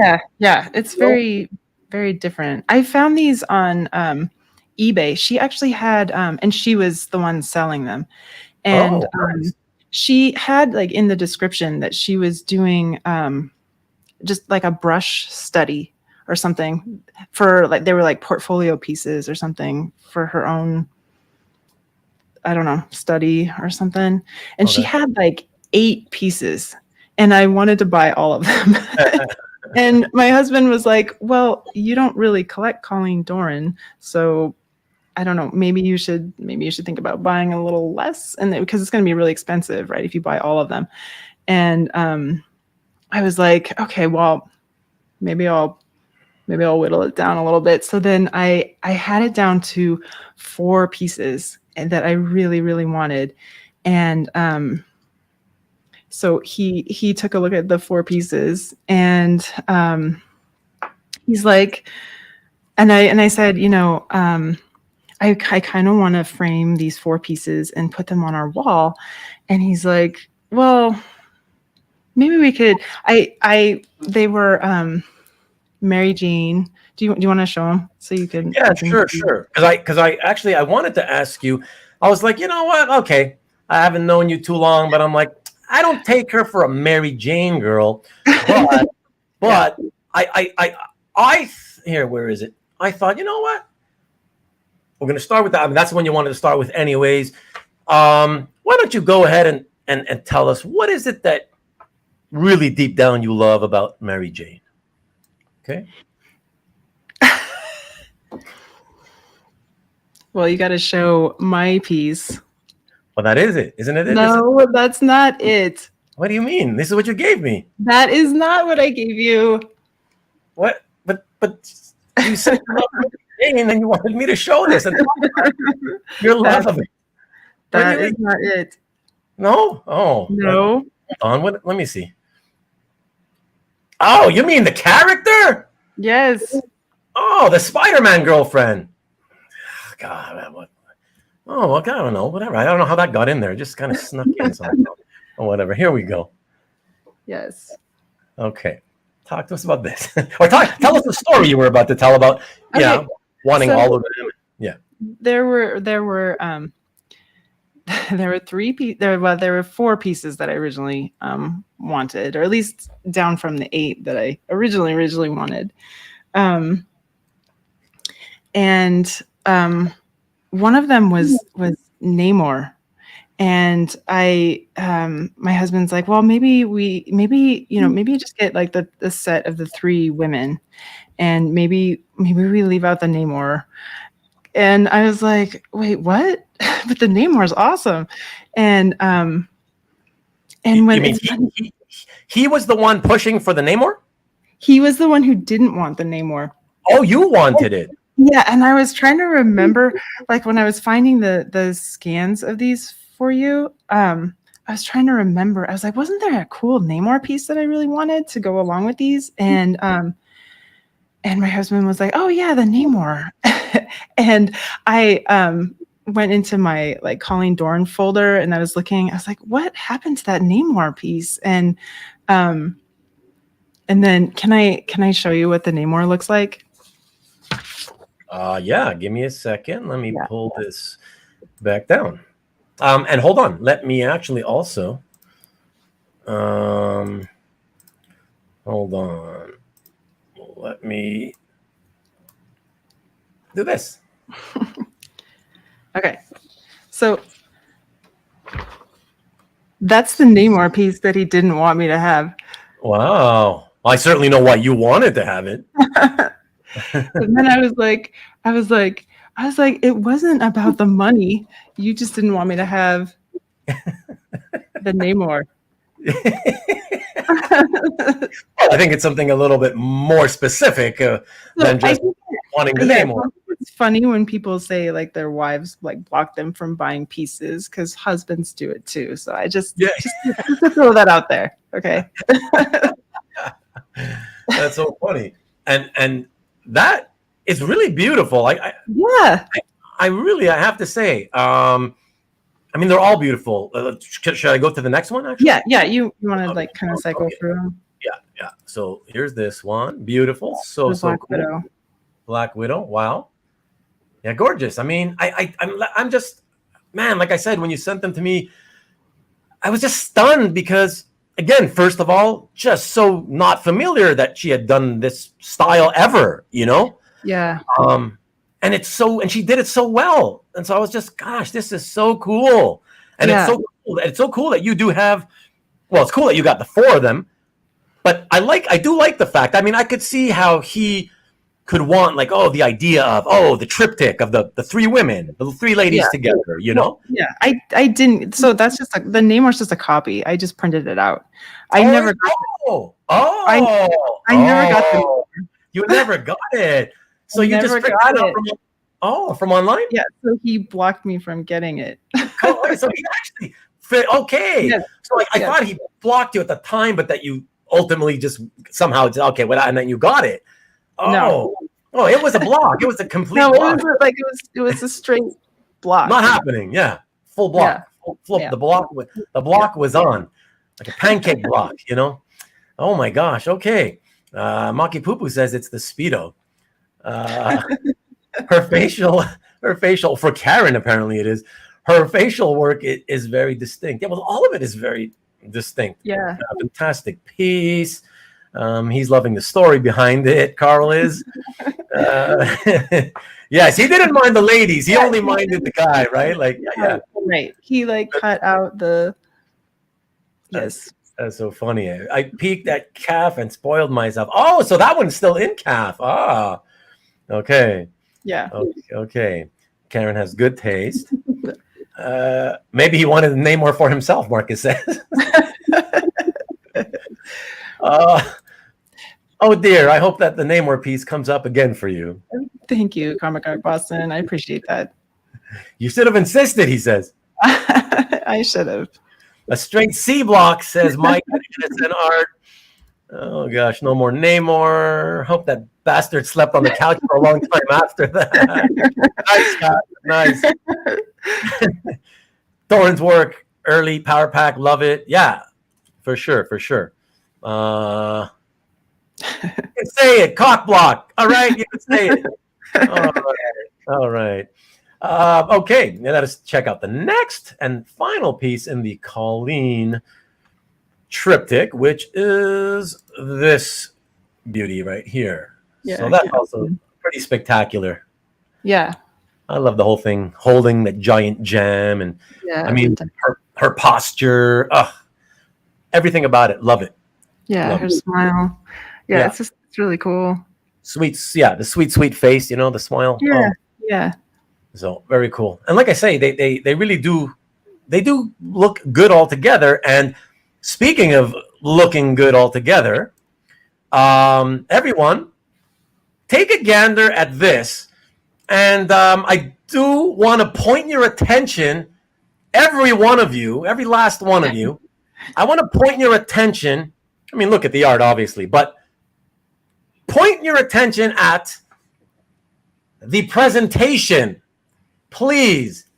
Okay? And then you can talk to me, all right? But not until you gander at the presentation and make a note of it. All right? Here we go. All right, look at that. Colleen Doran, beautiful triptych, Mary Jane Black, Widow, and Catwoman, all from 2014. Beautifully presented, understated, with black undermat, white top mat. Why, everyone? Why? Come on, let me know. Because there's no color in the piece. It's black and white. You do not put color in the presentation. That's why. Unless, of course, you want to make it look like the entire house is a 8-year-old's bedroom. Sure, go ahead. Add color all you want. This is what you should be looking for when presenting uncolored artwork. Thank you very much. Thank you, Karen, by the way. Yeah, I was going to make that point. They follow your crazy, strict framing rules, even though I had never met you before I framed them. It just, yeah. Oh, I kind of did you catch my rules before we had spoken? Really? Well, what do you mean before we had spoken? Before we actually made contact, because you hadn't been in my show. You had seen my show the first time because you heard, you overheard your husband watching it at that specific segment where I was talking about where are the females and all that. Right, where are females in this hobby? And then I pretty quickly reached out to you. And so at what point did you see me talk about the presentation thing? That was already after we had spoken? I don't know. It was either at the same time or maybe a little bit after. But yeah, I picked up on your crazy. Okay. But yeah, but tell everybody. Oh my God, there's like 22 comments I've already missed. I'm gonna blast through them, everybody, because we got to get to the art again. I'm not gonna post them all. Let me see. I'm gonna get to the presentation comments if I can. That's the trifecta right there. Beautiful display taste, Karen. Thank you. Yeah, you got it, baby. Ruben needs more color in his life. Nope. Not unless it's a painting. Very nice. Well displayed. Thank you.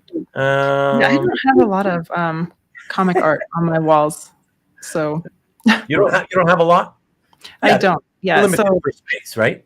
Yeah. So this is Let's get together again. Yeah. There we go. Okay, but beautiful, Karen. Yes, lovely artwork and presentation. Yeah. So very, very nice. Okay, just real quick, everybody, he's not here right now, but everybody remember to check out Nikki B's show on Fridays on the EXP, www.youtube.com/EXP, or sorry, the EXP. Here, why don't I pop that up for you? the EXP. There you go. And actually, I can also here. I don't remember if Nick on Friday. I don't recall him actually mentioning if there was anything in particular that he was going to be doing this coming Friday. But for those of you who may want to check it out and you haven't done so already, I just popped in the link to the channel. Go check that out. And actually, let me see here. I think oh, sorry, and just give me another few moments here, Karen. My apologies. Copy. Let me do this, guys. For anybody who hasn't checked out Nick's show here, so that first one is just going to take you to the main page of the channel.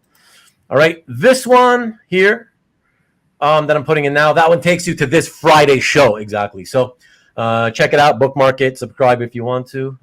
Yeah, there you go. That's 7 p.m. Eastern, 4 o'clock Pacific. So there you go. And now, are you ready to go to the next one, Karen? Yep. Okay, great. So this next one, everybody. Carl, this is the one I was talking about earlier. I did this one for you. Let me know if you can figure out why. We got a couple of slides here, everybody. Yeagle, Mandy, from 2015. Obviously, Karen wanted to show how she presented her color piece. Yeah.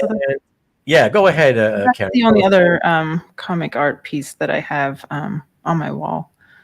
I'm sorry, sir. Can you repeat that? That's the only other piece that I have on my wall. Oh, okay. So 4 total. Yeah. Okay. Here, let's show it like this so we can see it better. And yeah, tell us what you love about this one. Yeah. So I really love Dean Yeagle's his like animation style art, and I think, did you know that he did the original design for the Honey Nut Cheerios bee? Oh, I did not. Wow.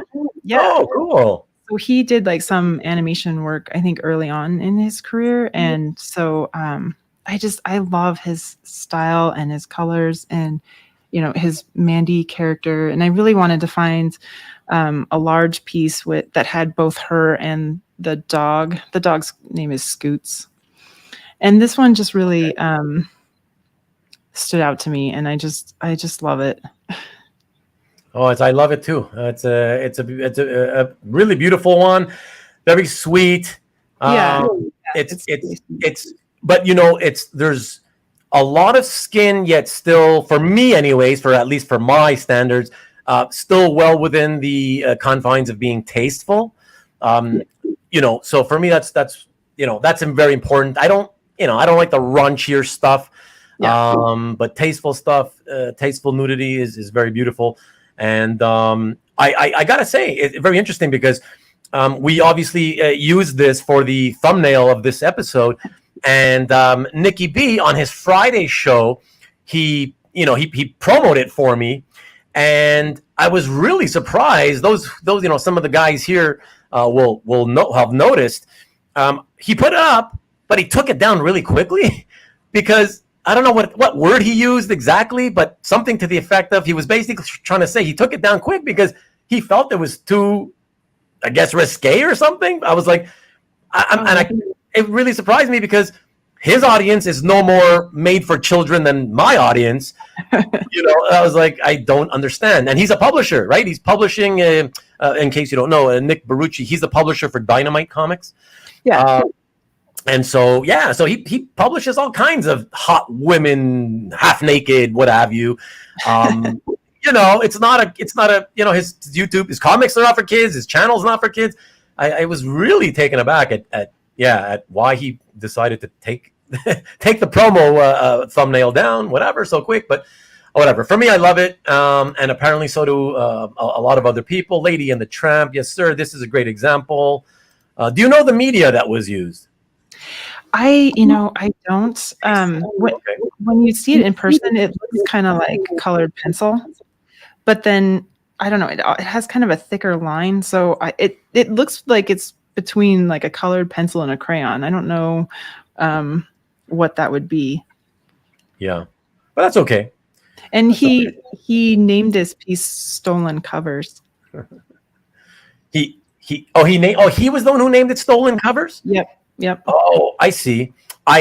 Sorry, if I'd known that it wasn't just your quick nickname for it, I would have put it on the slide. I didn't realize it was actually titled that way, you know? So I do apologize. Nick might have been using an intern for the Taliban. Okay. Yeah, no. And I want to say also, Carl, Carl says, beautiful piece, Karen. Oh, thank you. Yeah, but look at the effort I went to, Carl, to put some lyrics for you down there. Your favorite singer, Barry Manilow, and you haven't said a damn thing about it. What is up with you? Okay. Oh, hi, Vivian. Vivian's still there.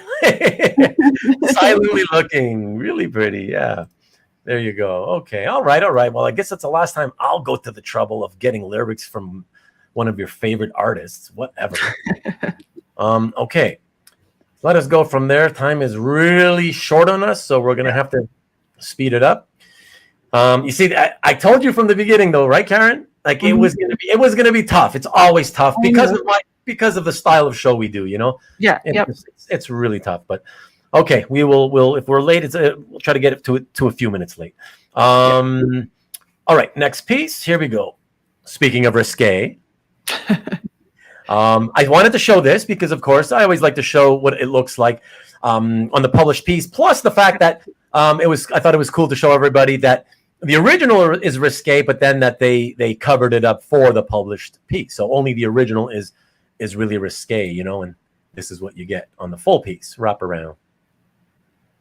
But gorgeous. Yeah, I love Bud Root's art. I think he is a very underrated artist, and I think he's amazing. And I love how he draws Miriam's face, like, so she looks so innocent, but yet she's lives in, like, you know, kind of a harsh world, and she probably just killed that prehistoric alligator thing she's sitting on, but yet she like manages to look like so sweet and innocent. I don't know, it's really cool. And when you see this in person, the colors on this are like just amazing. It looks like kind of that first light yellow, really bright look, but yet it has kind of a hazy kind of fogginess to it. Yes, I love all that haziness in the background. All that rock in the background is gorgeous. Yeah. You know? Yeah. Very, very, very, very beautiful. I've always actually like the Bud Root Cavewoman stuff. It's always been one of those things where for many years I was attracted to it, and I was like, I don't know, should I get one? It's not really what I collect, but I've many times come close to getting one, and I never did. And on a couple of occasions, I actually did get sucked in far enough to actually bid and try to win one, but I just didn't win out, you know? Yeah. So I do not own one now, but I thought I just always enjoyed them. They're just fun. It represents fun for me. That's when I think of them, it's just fun, and that's what I like these days. Is I like fun in my comic art whenever possible, you know? Yeah. And Carl wants to know, did your husband like this art, Karen? Yeah. I'm sure he did. I'm sure he fought hard for her not to buy this one. It's always the innocent-looking ones you have to watch out for. Exactly. Topless ladies, but not topless Namor. Exactly. You're breaking your own viewing record. Oh, that's so funny. Okay, thank you very much. Let's go to the next one.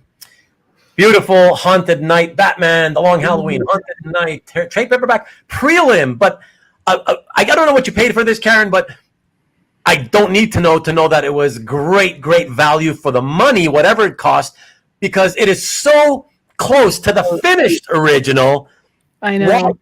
Why pay multiple times for that original when the prelim is almost identical? Like, that's fabulous. Come on. Yeah, when I first saw the published cover, I looked at this for so long I was like, oh my gosh, did they did they use mine? Or like, you know, there's a few, I think there's a few too many changes for it to actually be mine, but it's so close. Like it's pretty crazy. Yeah, but crazy. yeah, I love Tim Sale's ink wash, and that, like, at least in mine, the original one, the pumpkin, the way he has drawn it, it looks like that pumpkin is lit up. It's so cool how he's able to get that look. You know, it's fantastic. Yeah.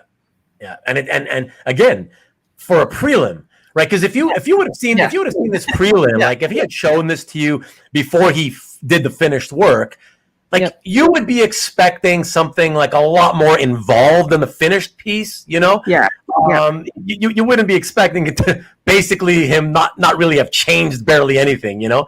It's like, wow, why even bother? You might as well just have published it like as is, you know? It's fantastic. Like, wow, Neon Dragon loves this one too. Yeah, and sorry, go ahead. Sorry. I love how in mine, his eyes are a little bit more closed than they are. They're a little bit more open in the published one. Yeah. It's all in the fine, tiny little details. There aren't many differences, right? But when you look at it all, that's what's fun about it. When you look at it and you try to find, you know, okay, what did he do different, you know? And wow, it's really, really fun. And like I said, a fun piece. I love Tim. Rest in peace, Tim. And to get something that's so close to the finished piece, it's just, you know, for a fraction of the cost, it's amazing. You know? So it's very detailed. They're just missing the 3 bats to the left, exactly, and just a couple more differences otherwise. The ink wash grays highlight the black silhouette of Batman, and the prelim definitely has better pumpkins. Very, very cool. And 1 pumpkin on the right. Not many differences, absolutely. Okay, everyone, let us move on to the next piece, and for that we have Garfield. There's a handful left, guys, so we'll take another 5-10 minutes, then we'll get out of here. So are you a Garfield fan? Okay, yeah.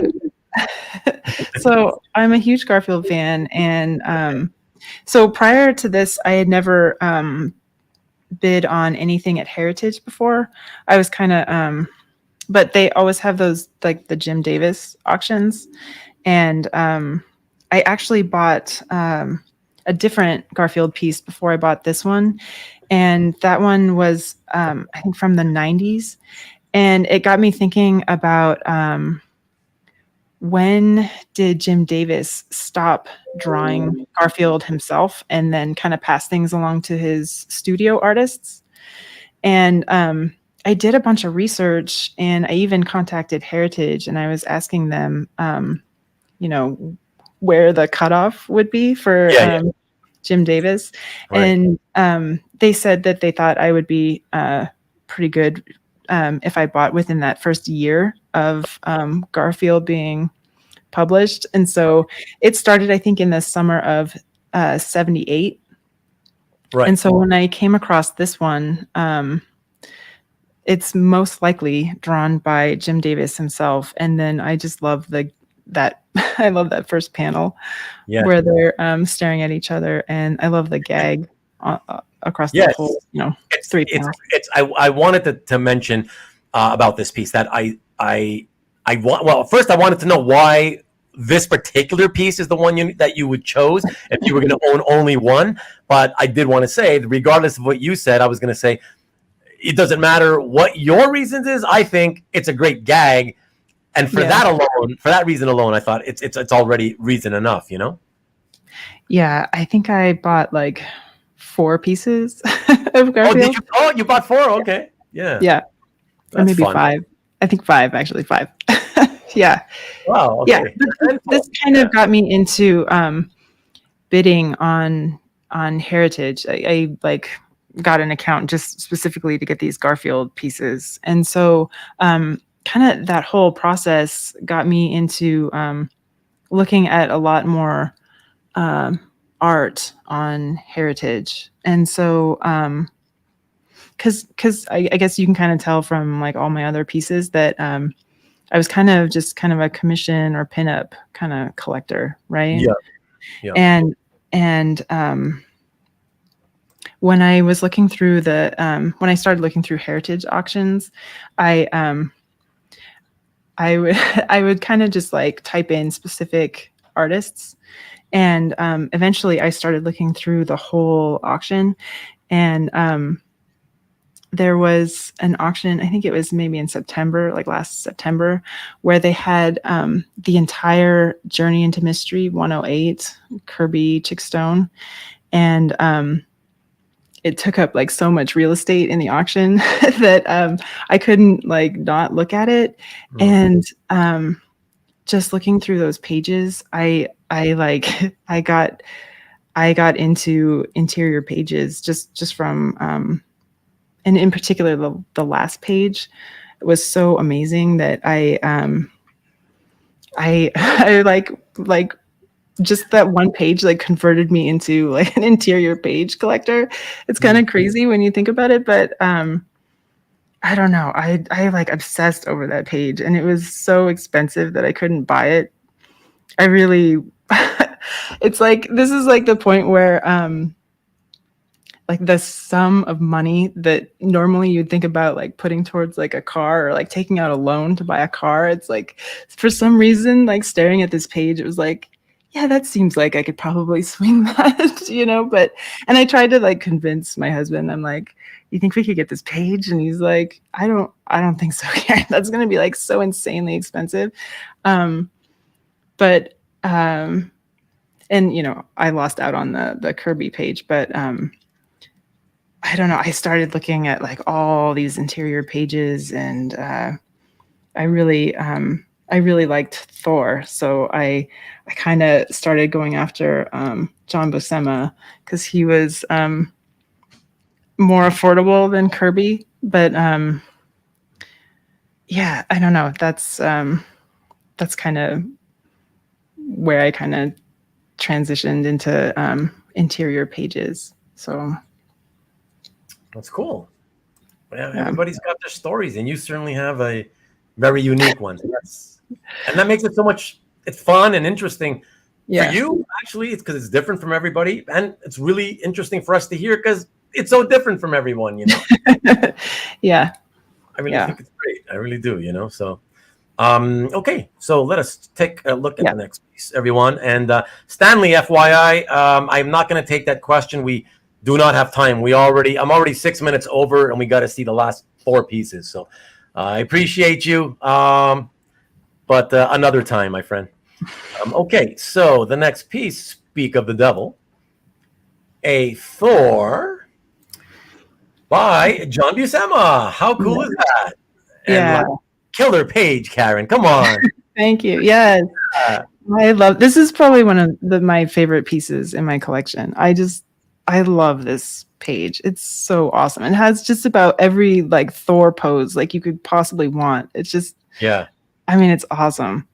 Yeah, that's why it's fantastic. It's Thor literally all over the page. and in like you said, and in all kinds of different poses, you know? And one of them, technically one of them, like in the first panel, it's that swinging, right, with the swinging motion of the hammer. Plus he's not swinging it the usual way, but in that second to last panel, slamming it down like that. It's so cool. It's so cool. Yeah. Oh, fantastic. And I actually, though I do prefer like Joe Sinnott inks. I think Chic did a great job on this. It's nice. The combination is really solid. So, you'd be hard pressed, honestly, to find a better John Buscema.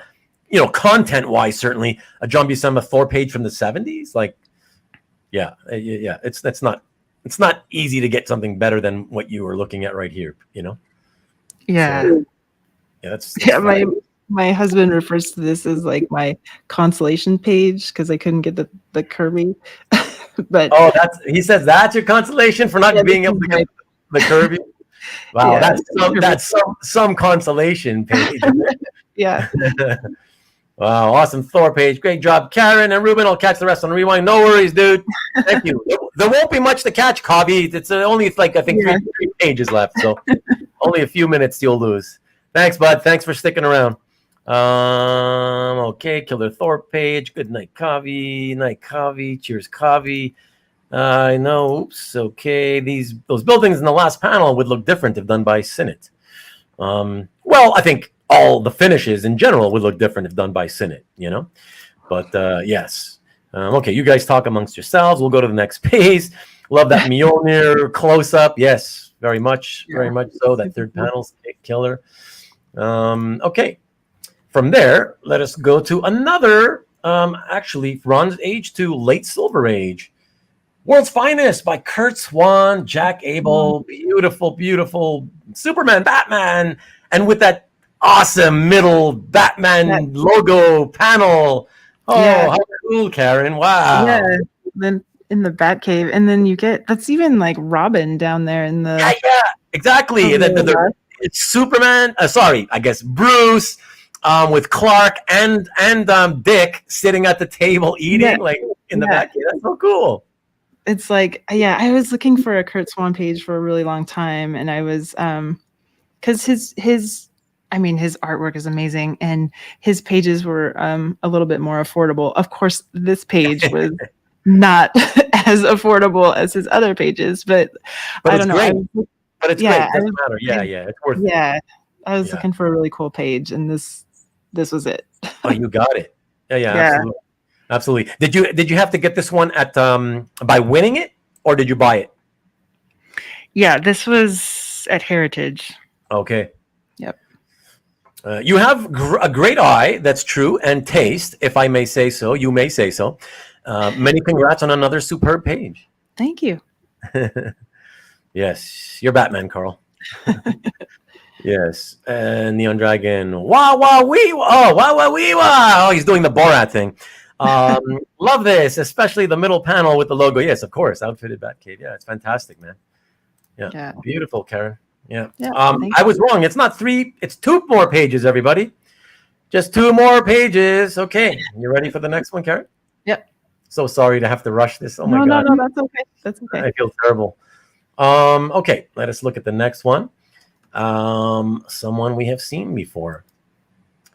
Daredevil Yellow, number 2, Tim Sale.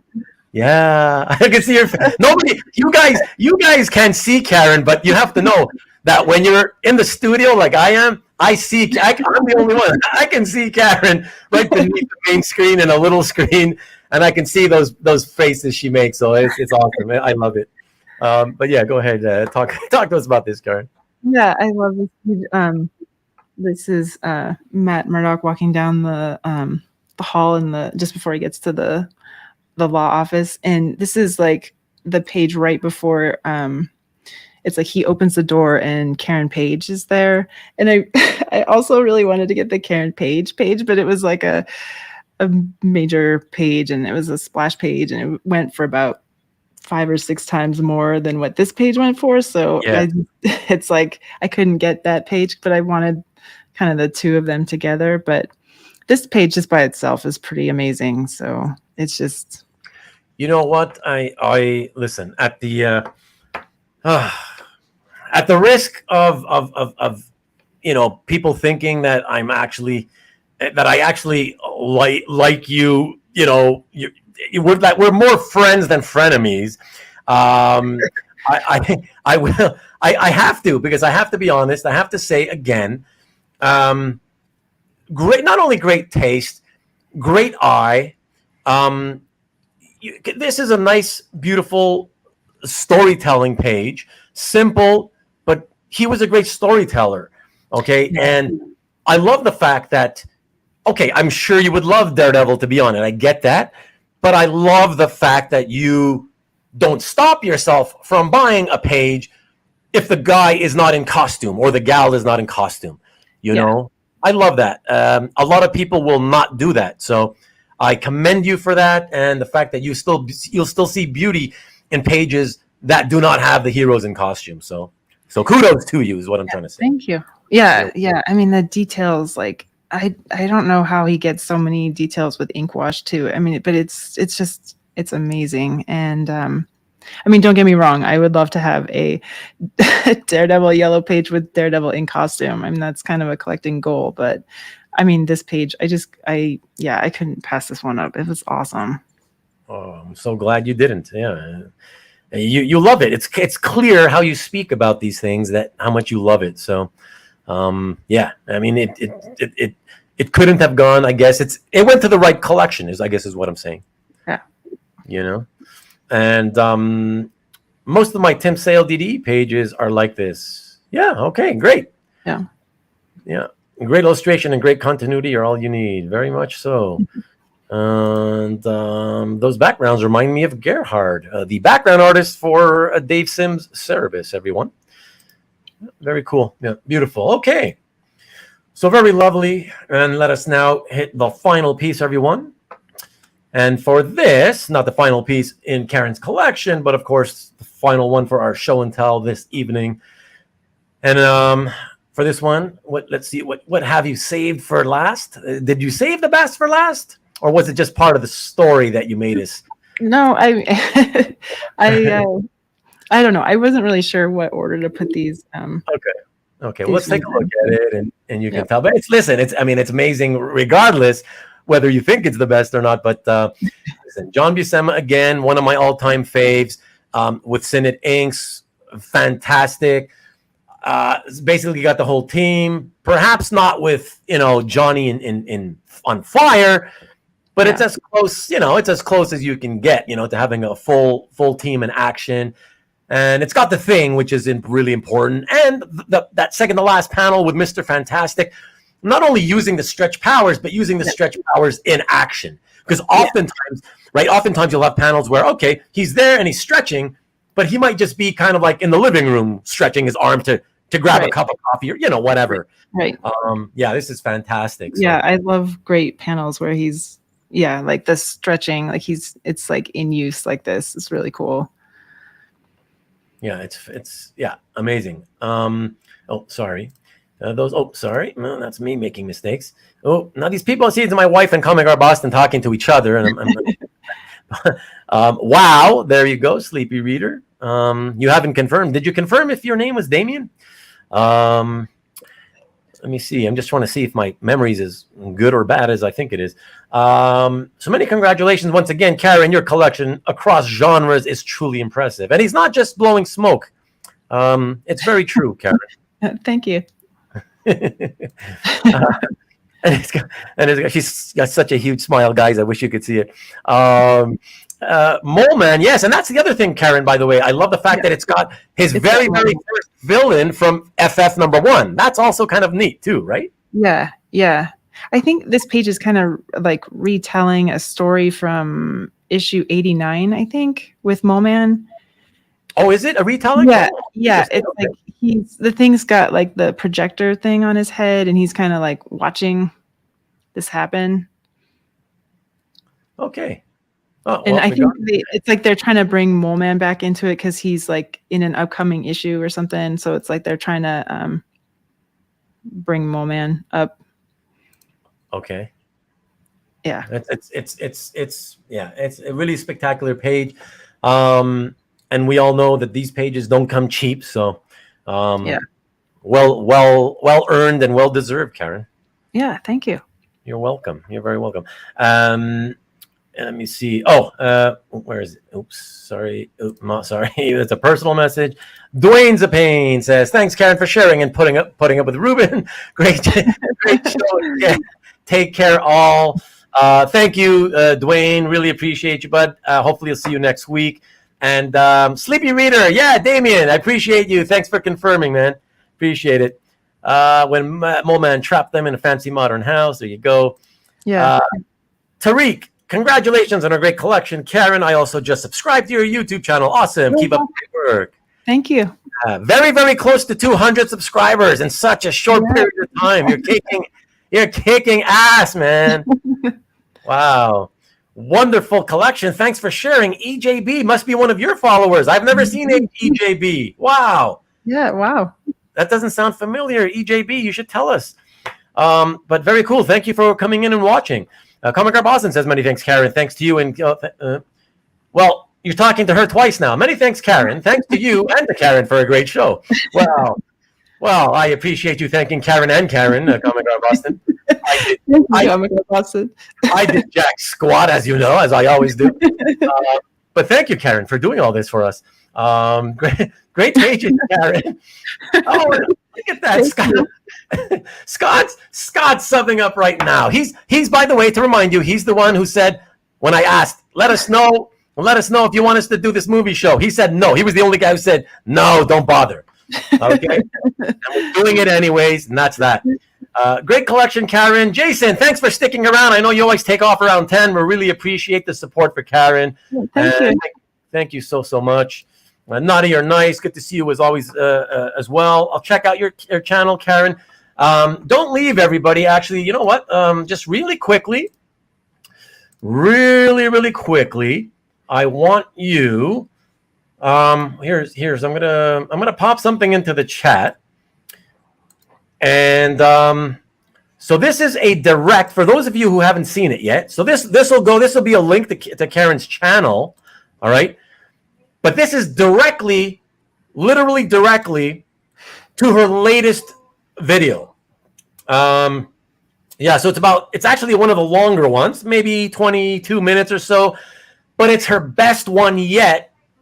She talks a lot about comics and art, and she goes pretty deep into the talking about each of the pieces. So, and she speaks really like eloquently about them, and yeah, very impressive. I think it's only like her 8th video or something, and yeah, it's just a fantastic video. It's getting a lot of views.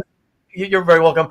Getting a lot of views, and deservedly so. But check out all the other videos as well. Like I said, there's only about 8 or so, and most of them are fairly short, so 8 minutes on average, kind of thing. And subscribe if you like it, and leave her comments, because a lot of people have been leaving comments, which is really fantastic to see. And yes, I admit I leave a lot more than most people combined, but that's because we're frenemies. That's all it is. But please do leave her comments. It helps, because she's not a live channel. It's all pre-recorded content.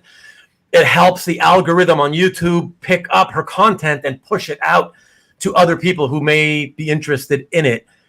So yeah, liking, not only liking the videos, liking the comments, and if you can, take a minute to like everybody else's comment, including your own. That also helps push the content out. So, the comments are fun to read too. I'm sorry? The comments are fun to read and respond to. Yes, and they're fun. Well, exactly, and they're fun to read. So that's what's cool. Because not being a live channel, you don't get the live feedback that I get, right? So that's the interaction. Exactly. So wonderful collection, Karen. Very proud of you. Thank you for being here. Have a good night, everyone, says Vivian. Okay. Thank you, Vivian. 22 minutes. Those are rookie numbers. Yeah, for compared to me, if that's what you're talking about. Big fan of Karen's channel. You should be. It's really amazing. Yeah, she's just getting started. So enjoyable couple of hours. Thank you so much, DVB. Thank you. Appreciate it. I hope to see you next week. Perfect timing. Got to see the girlfriend. Excellent. Thank you. Mahalo as always to you, Carl, and aloha from Maui, man. Well, from Montreal and from wherever she is, I won't say. Actually, I don't even know. I don't know. 2 months in, I still don't even know, because I don't ask. I don't ask unless offered. Okay, Karen, great video, audio quality on her channel. Yes, she does. Thank you, Mike, for showing up and checking her stuff out. I like my comments, not yours. Hey, Wes, what's up, man? You just popped in. What's happening? Authentic. She very much is. Karen is good at predicting prices. That too. What did I miss? Carlito, you left. What's going on? Check it out on Rewind. I should release her. Yes, I'm going to release her in a second. Good night, Maki Poo Poo. And Karen is good at winning pieces too. There she is. Okay, thank you, everybody. As always, thank you very much for being so wonderful and kind to Karen, my frenemy. Hopefully this makes her lighten up on me privately. She chastises me and she brutalizes me even in private emails, guys. Like, seriously, like, you don't know half of it. But anyways, I hope that you, Karen, have had a great time. Yeah. Or at least a good one. Yeah, no, this was a lot of fun. Yeah, okay. Appreciate you. Thank you for doing this. Thank you to the kids and husband. It's so crazy to try to avoid saying people's names. But thank you to you guys for making it possible. I'm talking to your family now. Making it possible for mommy to be here with me, to spend the time with me and our friends. So thank you very much. Stay with me just for a minute if you can. Karen, are you at a minute? Okay. So thanks everyone. I'm just going to leave you all with the promo for next week's episode. I will have Steve Borak in the house. Those of you may know him. One of the founders of CGC. I'm not going to go into it now, but he is a longtime comic collector and an art collector as well. Should be a fun chat getting to hang out with Steve. It is not a show and tell. It'll be primarily just chatting. So should be a fun time. Check us out same time, same channel next week. And that's it. Hope to see a lot of you back here then. Take care. Bye.